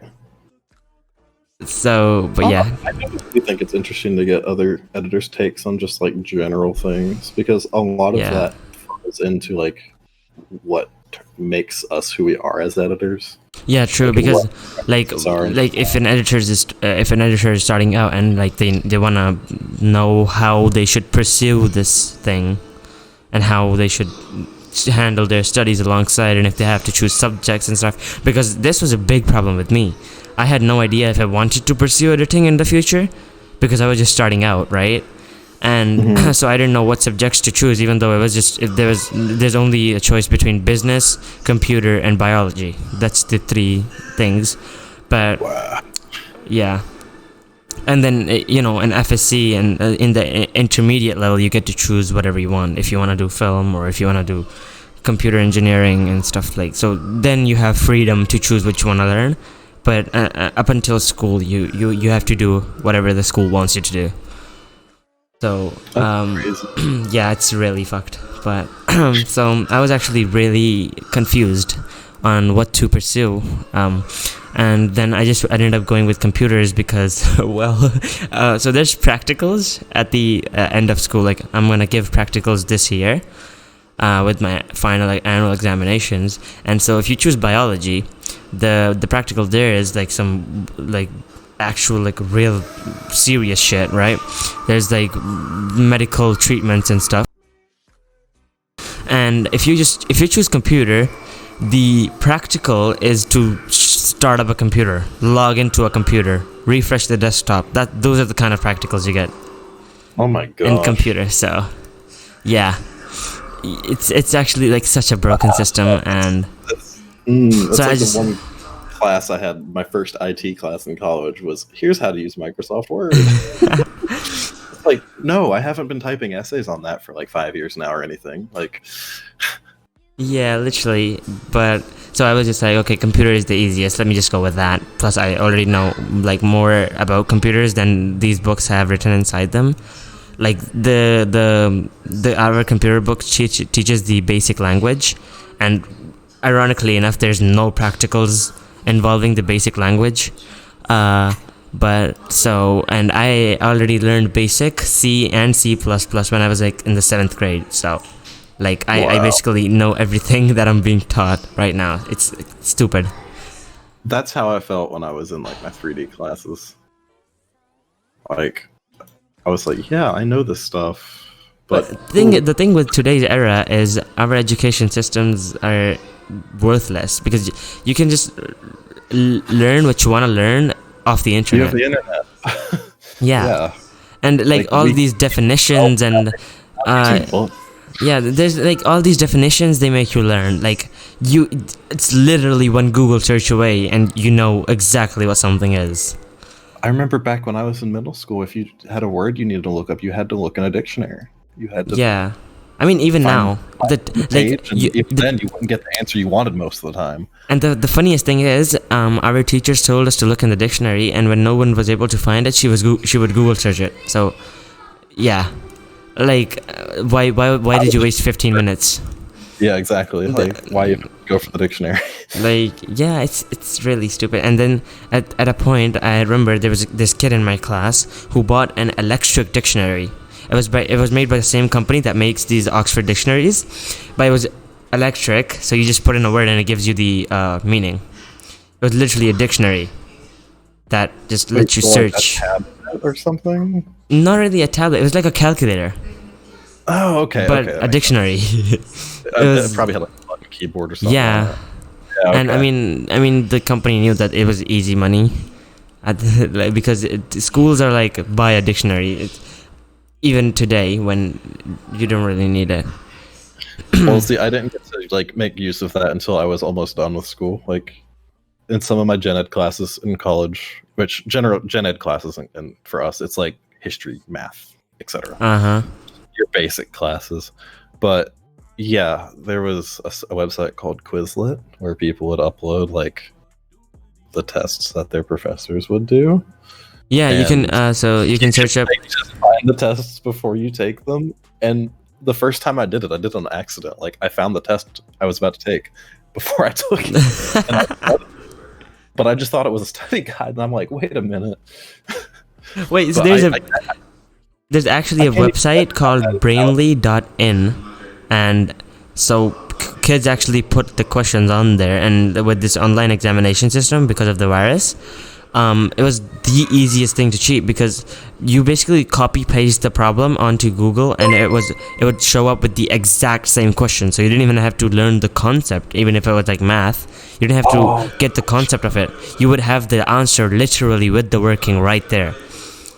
That reminds me when I was in some college classes, and we would have our own laptops, but you'd have like teachers patrolling around every now and then. I remember like Googling questions like, in the test, but you have to like make sure nobody's watching. You have to be really secure with it. Make sure you're sitting in the back corner of the room. Oh, But everyone did it. Like when you're sitting in the back corner of the room and you can see all the screens in front of you, fucking everyone's doing it. Yeah. Well, it's basically like in the older, basically generation, you had the kids who wanted to cheat it at the end of the class so they could coordinate between each other. Now we don't need each other. That's basically the only difference. I guess we're the education podcast now. Yeah, we fuck editors. Who even edits? But I've actually seen this a lot as a trend, I guess, between editors, is that they don't actually take editing in as a study. They just do it as a hobby, and ironically enough, they become better at it than what they're actually pursuing with studies. So, yeah, that's funny. Yeah, I never had any editing classes. There was. I mean, I know a guy who's a really talented filmmaker. He's also from my country, but he does IRL stuff, and he never did any, like, he never took any education in that area until like now. He just started university, and he took the film and TV courses in university. Before that, he never studied editing anywhere, not college, not school, nothing. He just whatever he wanted to learn, he went to YouTube and searched it up. That's basically what everybody else does in the editing community. Yeah, exactly. Actually, when I was in school still, and while I was editing, there was a class I had to take called New Media Arts, and then after that, you get a choice between like several different other art classes. So like one of them was like film, one of them was like an experimental 3D, but that one filled up like every single time. And then there was like, you know, like traditional art, like sculpture and painting and stuff. But after I took the new media art one, I obviously picked film. I went into that one. It was like we were learning how to shoot and stuff and edit up in Premiere. I dropped that class. I dropped that class. I just didn't like it. It wasn't fun. And the thing is, when you start editing and you just like painting, you start learning stuff on the internet, and when you have to do the same shit in university, even this is coming from the guy that I was telling you about, this filmmaker guy, and he tells me that he starts this course in the university, and there's a whole bunch of shit that he doesn't want to learn, but he has to because it's a part of the course. That's how the educational system works, and he said he found that really boring. Because on YouTube, you learn what you want to learn, and you search that up, and you only have to learn that. You don't have to learn 15 different terminologies for no reason alongside that. So when you start learning stuff on the internet, and then you have to do an actual course on it, it kind of seems boring. Yeah. Educational systems, they need to, like, I don't know, if, depending on how far that goes, they need to, like, make sure there's, like, a happy medium between hitting what people want to learn and what they need to learn, because there definitely is stuff that, regardless of what your major is, there is stuff you just need to know. Yeah, that's true. Like some rules with the editing, like the rule of thirds and the and a couple others, right? The like as like I don't know this. There's this quote: "You need to know the rules to properly break them." Which is like with filmmaking, especially the freedom. This is what a lot of us enjoy, the freedom, because you can break the rules and still make something cool. But you need to know the rules to properly break them, which is like I found this quote really cool, because once you know how you should frame a shot, but then you're breaking that rule, you know that you're breaking it, but I don't know, it's cool. I'm not really good at explaining things, but yeah, and you learn it in shorter time with tips and tricks. Yeah, true. And when you discover something new, it's just such a cool feeling. That's why that's a lot of the reason, like that's a big part of my motivation to edit, is when I learn something new. It's like so cool, and I don't know. It's the best part of editing. That's one thing I wish more people focused on, is just always keep learning. Yeah. No matter what it is, never stop learning. That should be a main goal of your life. Yeah, because you can never be the best at anything. There's always going to be somebody better than you.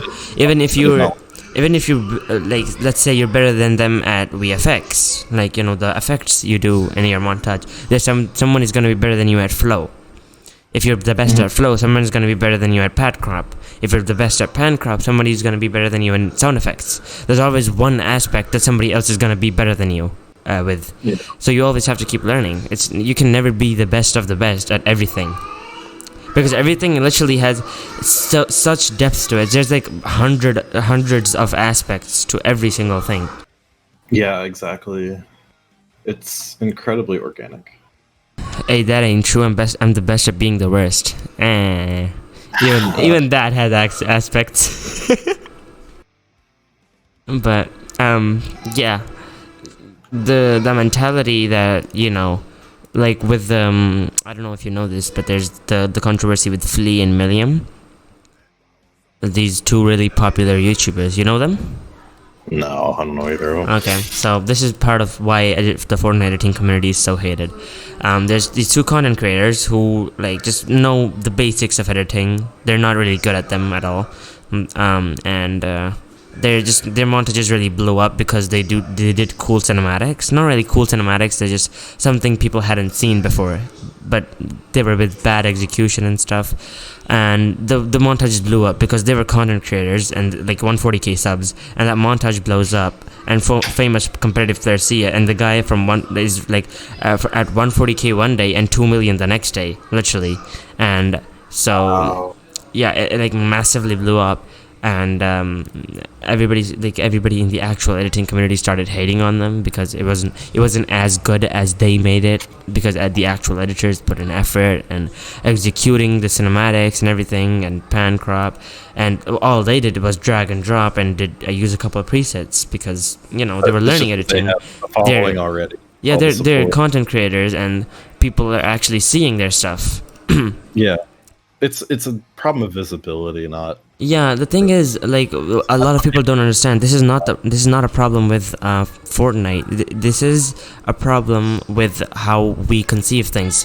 YouTube is a platform for content creators, not for editors. YouTube is something that you can only grow on with actual consistency between uploads. And like, consistency means at least uploading like every other day. That's how you grow like massively on YouTube.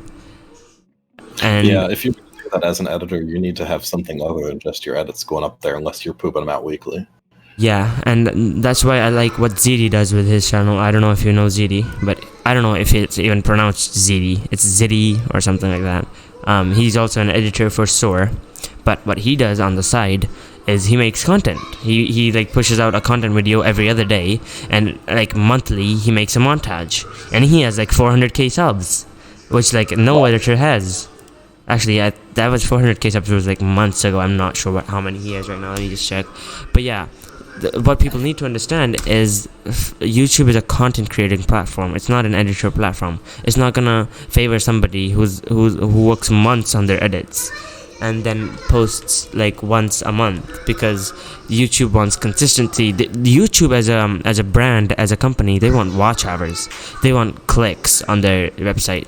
Yeah, if he has you're watching 642k subscribers video right that takes now. you 6 months to make, that's not desirable in YouTube's eyes. Yeah, YouTube's algorithm and stuff, they don't care how long it took you and how good it is, because what they want is clicks, and they want reach and watch time, and that's not gonna happen if you post once every 8 months.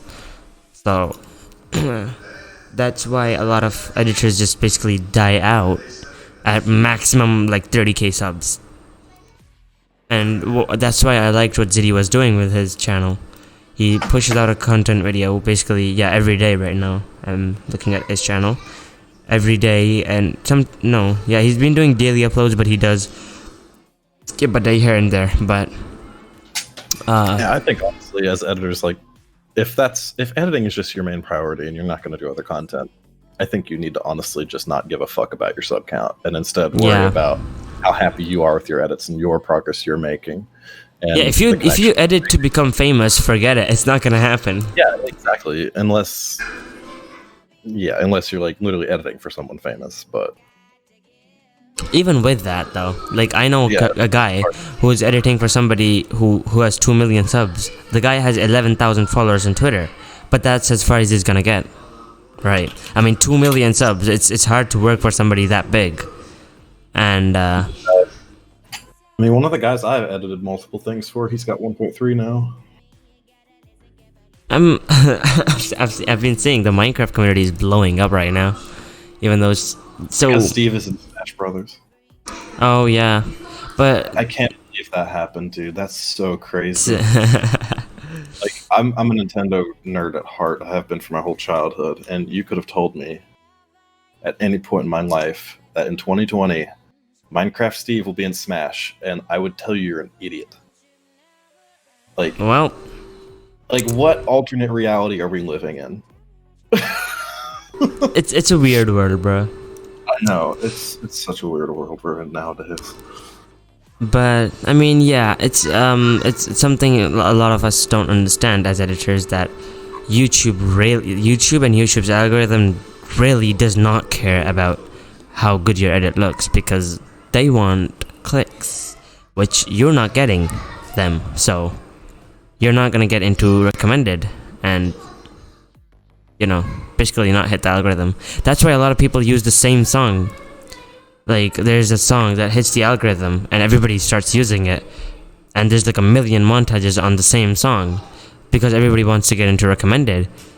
But that just doesn't happen with someone who takes hours and then ultimately days/months to make one edit. Shill is the one editor who somehow aced the algorithm. Well, Shill has an amazing workflow. He works so fast, it's actually crazy. If you look at his channel, he uploads weekly, basically, at this point. And with him joining, yeah, really fast. And he's actually a good editor. It's not like he makes like random dumb shit. He's actually decent, right? And he uploads weekly. He joined NorCal, and then he had his merch drop and everything. Like, he had everything planned out. Like, okay, I tell my friends this all the time. I feel like Shill's a genius, because so he had everything stacked on top of each other. He had the merch drop, the NorCal announcement, and then all these consistent uploads going, and that just blew up his channel. So Milliam, one of the people who blew up with the bad montages I was telling you about, right?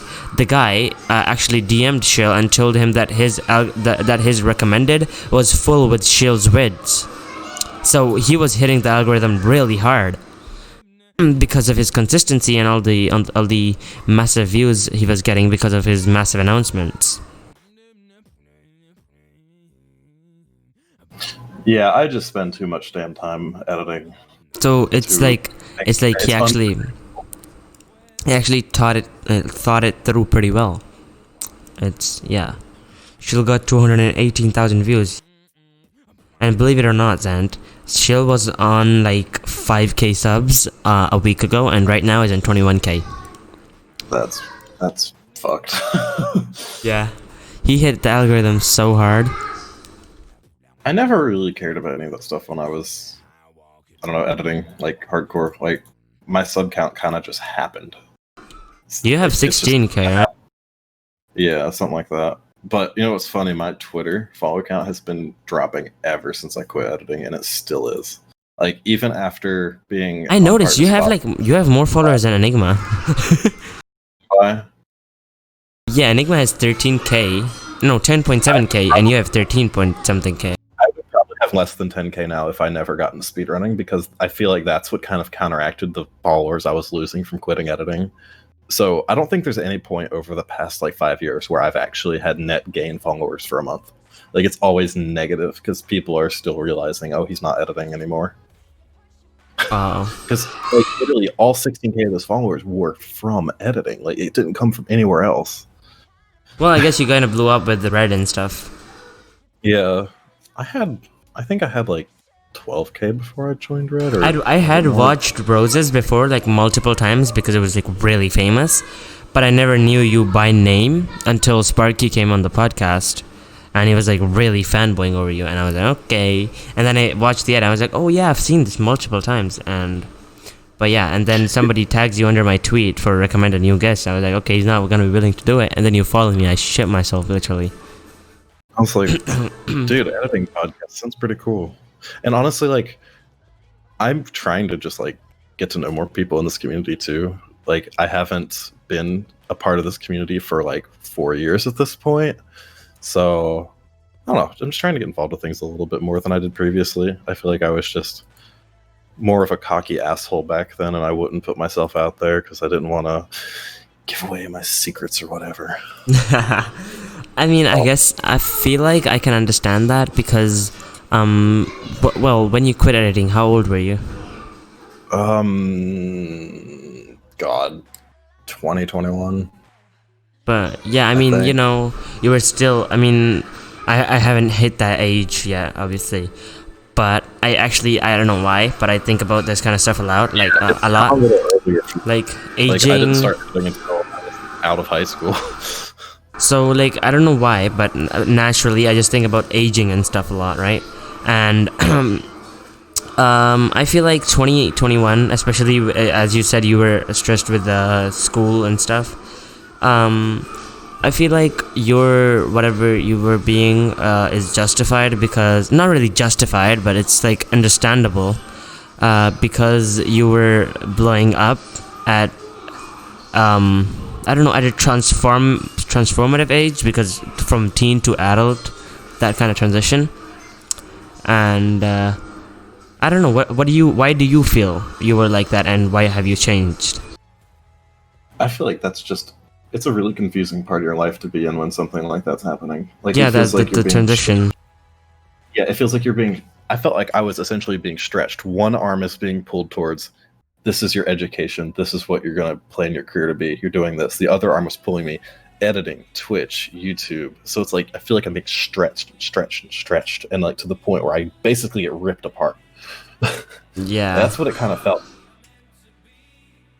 So, I mean, yeah, it's understandable with the point of view that you were actually like blowing up, and you were in a dilemma, and both of the options, I guess, were really, how do you express that? Both of the, yeah, and I choose, and it's like everyone is telling me you need to get your college degree, but dude, I'm blowing the fuck up. Yeah. I'm making a ton of money from editing. This is becoming sustainable. So the age transition, and then the dilemma and the stress and everything, I guess that gets to you, even though you don't notice it. And actually, this is something that happens a lot. We like get stressed over something, but we don't notice it, and then it starts coming out on other people. Yeah, that's so true. And we're like when somebody asks us like, why are we acting like this, we're like, okay, I'm chill, what do you mean, and stuff like that. And actually we are stressed about something. What? You're like projecting without even knowing it. Yeah, like that's what it is. You're streaming on Twitch without knowing it. I don't know why I said that. I'm fucking stupid.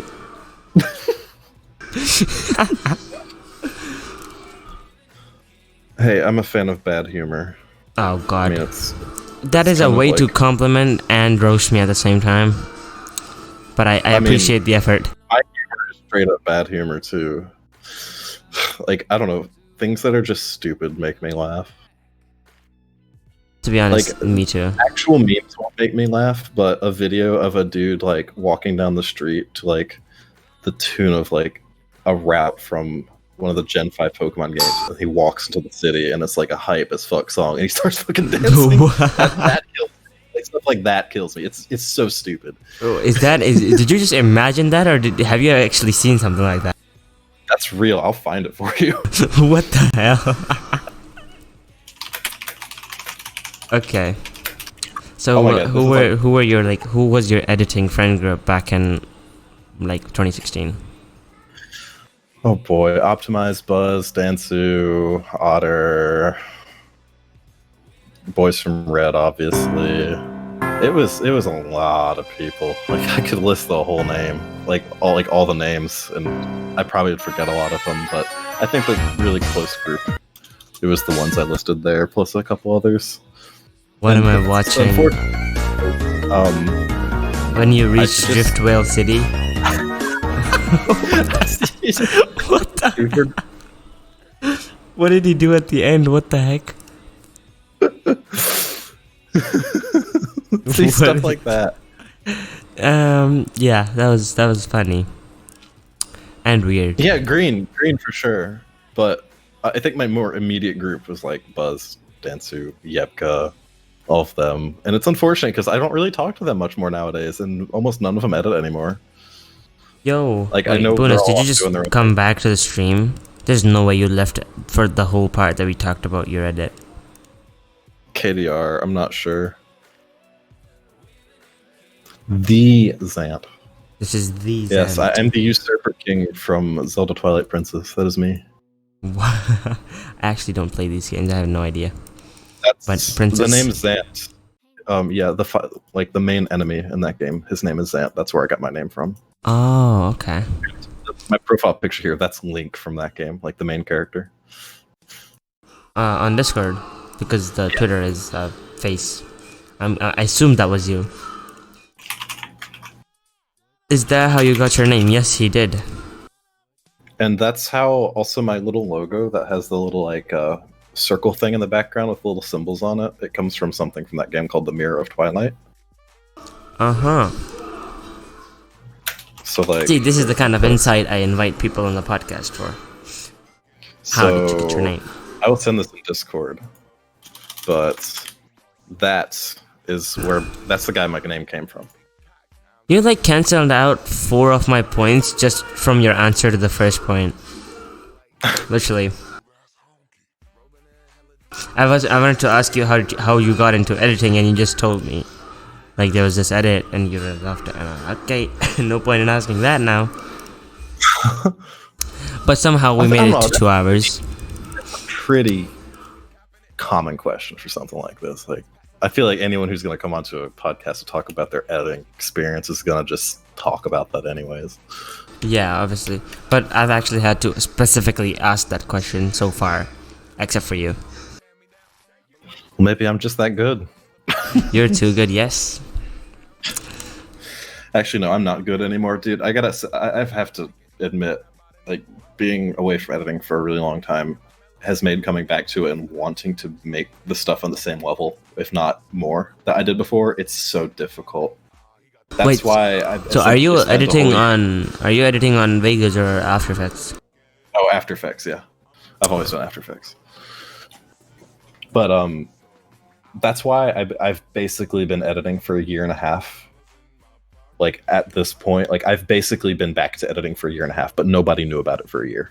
Because I was sitting there trying to make Roses 3 and struggling to do it, coming up with things I'm not happy with, and now that's scrapped, except for like maybe parts of one of the songs. But yeah, send me the soundtrack. I'll pay you money for it. It's like I had to relearn how to edit in a way.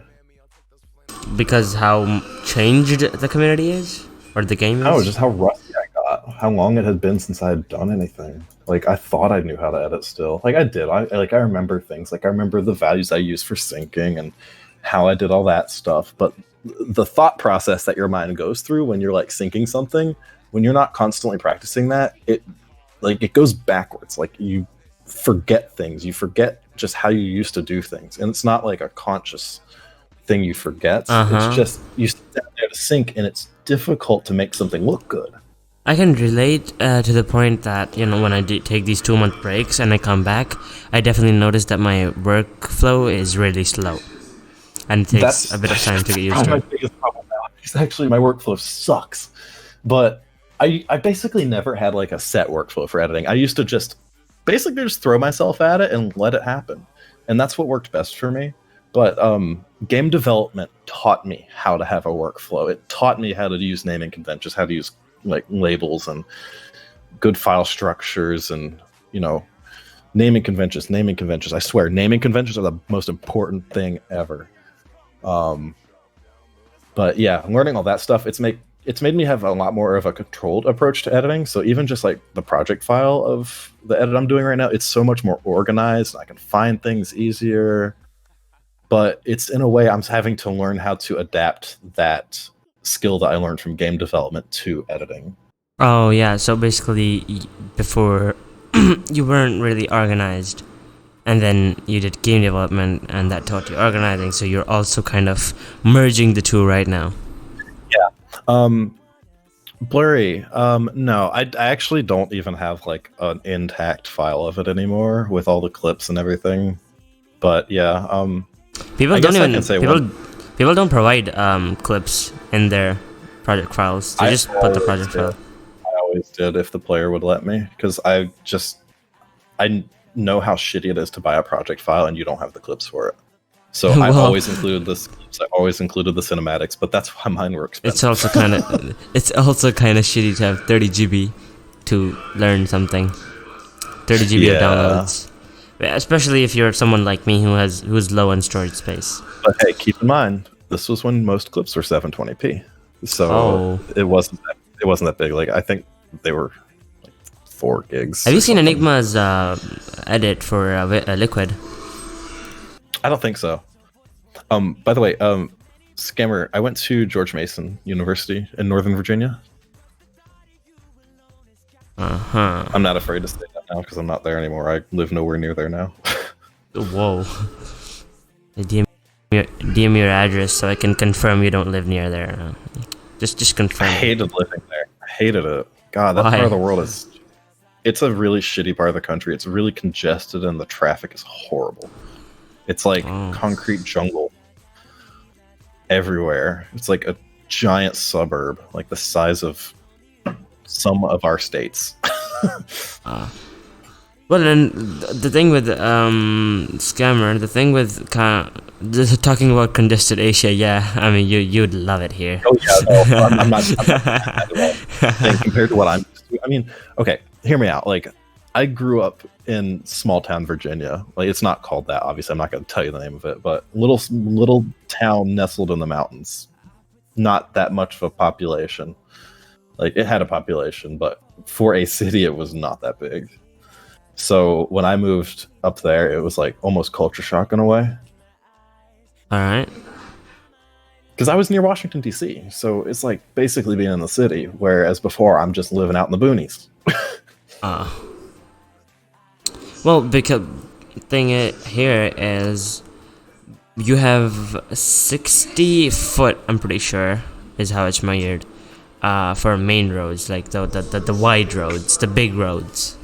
And then so basically the city I live in is called Lahore, and so there's like so there's a part of Lahore called Inner Lahore, and that's like really famous. Wait, you saying Lahore? It's called Inner Lahore or Valid City. I've read a book where one of the characters lived in that city. Oh, nice. Can't remember what it's called. I had to read it. Wait, no, I'm stupid. It's called the Inner City, basically, and it's also called the Walled City, like it has walls all on all the 4 corners of it. Oh, and interesting. It like basically my city is popular for that, and supposedly where I live, it's more of a wider. Like it's like the roads are wider and it's less congested. And wait, I'll see if I can find a photo of the walled city. Yeah, our roads here. It's yeah, like depends they're on like the state you live. literally the pathways in the walled city are so small that not more than one person can go through the path at one time. Like literally. Oh, that's terrible. Yeah, that is really small. But that's the thing. It's famous for that. It's like people like to go there, especially for filmmaking. So this guy that I told you about, that it's really cool too for filmmaking stuff. But yeah.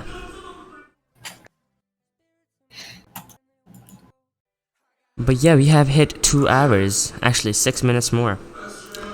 So Already. do we have anything else to discuss, or should we end? Not that I can think of, unless I guess people have questions or something. Yeah, if you have any, if you boys have any questions, the ones who lasted from the start until the end, I'm pretty sure Lolzy was here the whole time. Scammer, Vmir, I don't know how to pronounce that name, but you guys were here the whole time. If you have any question, we'll answer that before we end the podcast. Quick question asked before, IDK, if you what question? Thanks to you, I'm gonna fail tomorrow. What did I do? I have a question. What's Zant's favorite flavor of ice cream? That's chocolate. Just if we're talking like just plain chocolate. Ones. Oh, if we're talking any flavor, chocolate peanut butter. Oh, wait. I think I've ate that once. It's not my favorite, but it's not bad either. Why is my card not updating?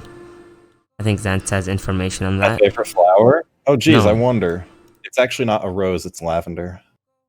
Oh, yes, good choice. Any advice on how to pass? Study, but there's not much time for that. Wait, okay, I have to answer King's question. With regards to BO2, do you think it's possible to do what you did with Evermore on World War II, ripping the content with Archon? So, actually, the software I used for ripping the maps itself, that can work with any COD game. It's C2M and COD2UE. So, as far as I know, those work with any COD game. But as far as animations go, I use T6GR. I don't know what else is out there that would let you rip your animations from your theater clip. But that's where I think the trouble would be, is dealing with the character animations. But hey, if you're just doing it for the maps, you're probably fine. Or if you can, animate the characters yourself or set up some animations or something. Okay, Boonus is asking, what's your favorite clip of mine? Oh God, I don't know. Hold on. Well, let me look through the folder. While I do that, my favorite editor overall is probably Christo. Christo, I do not know that person. It's probably seen an edit from them though, like just like you. You could probably pick up on a lot of things in some, especially some of my older edits where I was literally like, basically copying him. Can you link the software if okay? Wait, can you? I'll just link the video. There's a video that Agent Dog made about it. You can't even get depth maps or gameplay green screens. Yeah, Fortnite, of course. Is Roses 3 going to be on BO3 just like Roses 2? Actually, I don't know if Boonus is okay with me like saying all of this, but I assume so. It's probably the biggest variety of games that I've had in Roses so far. Oh, and nice. Fuck. The other ones were only BO3, but this one is like BO3, BO2, Ghosts, MW2, MW3, World War II. Bonus says Warfare. No secrets. Just show that it. It has like basically every COD on it.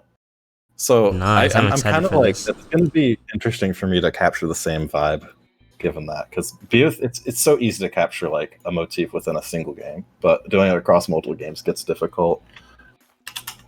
Let me find that video. I am excited for this. Christo is very fun.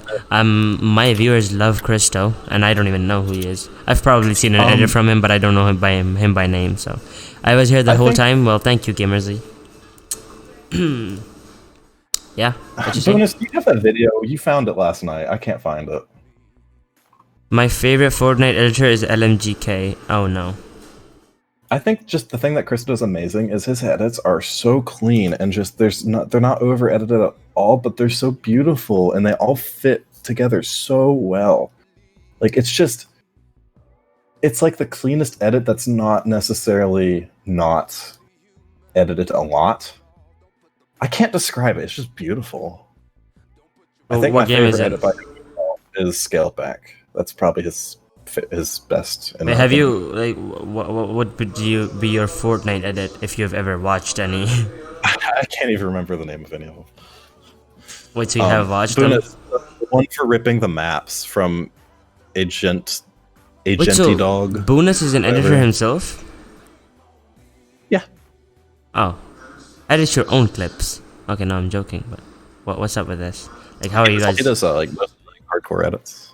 Oh, wait, like Horror stuff? Yeah. Oh, cool. You couldn't find the video, just the GitHub? Really? Okay, hold on.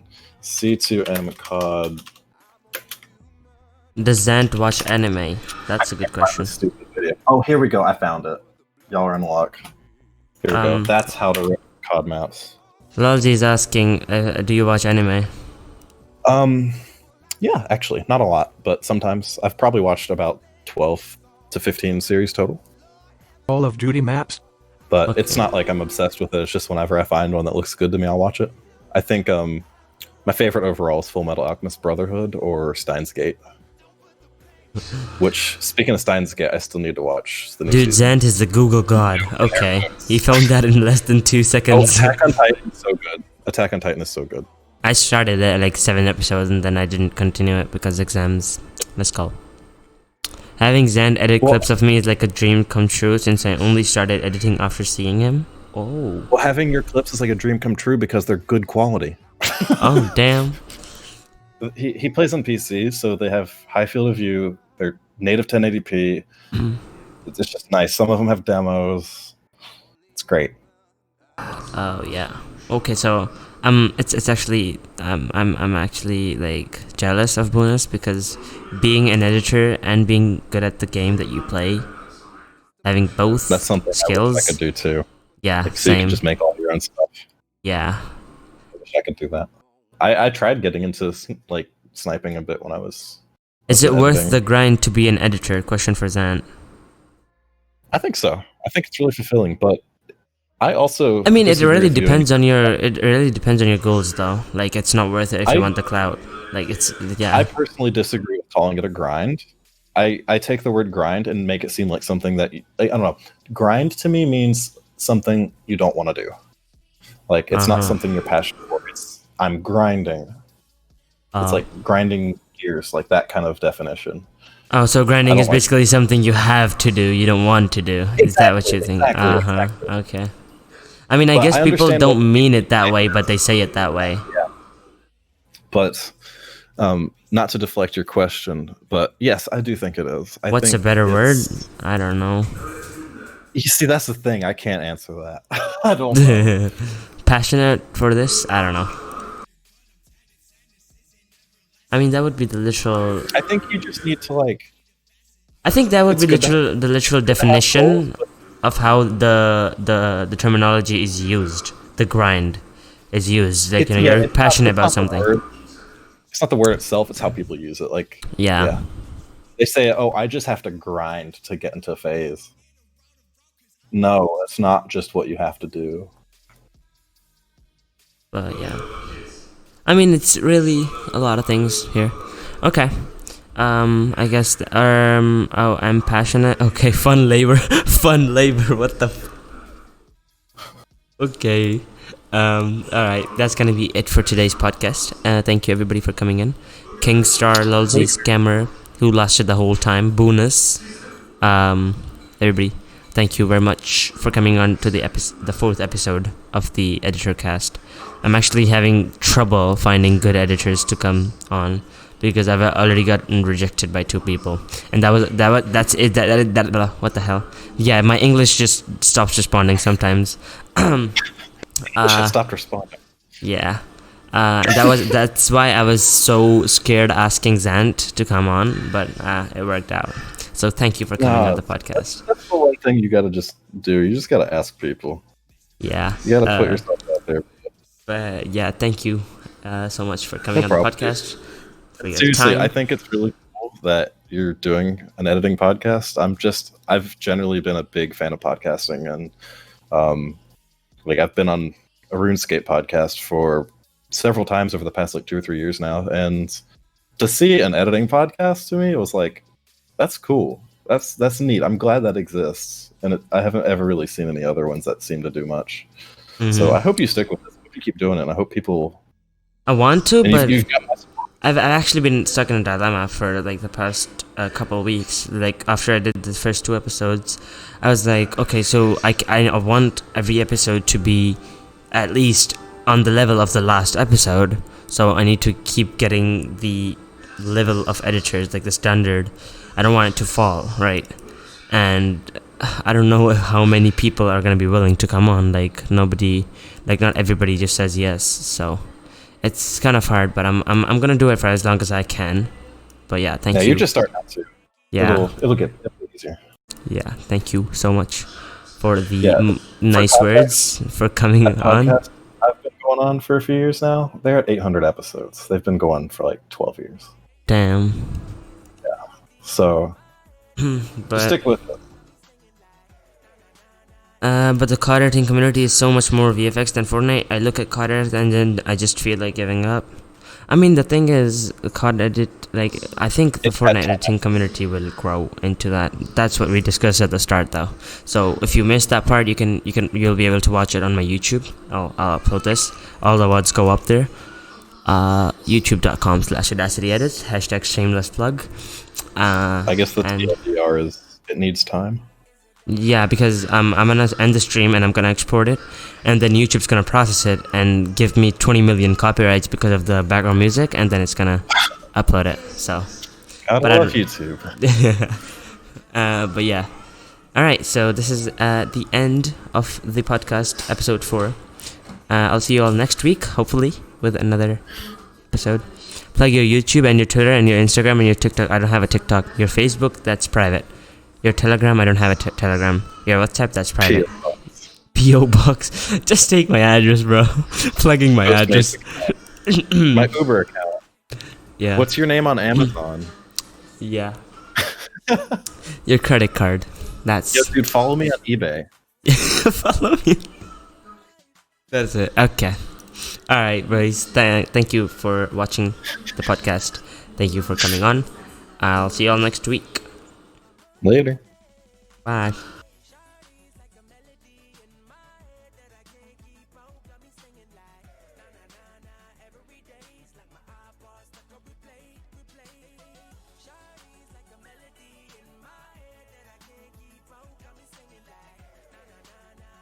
Days like my eyeballs stuck on replay.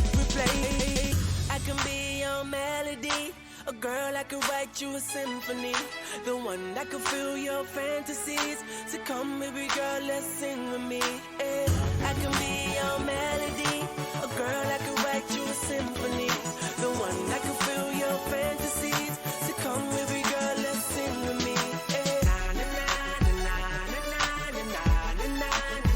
Shorty got me singing. She got me singing. Shawty's like a melody in my head that I can't keep out. Got me singing like na na na na. Every day's like my eyeballs stuck on replay. Shawty's like a melody in my head that I can't keep out. Got me singing like na na na na. Every day's like my eyeballs stuck on replay.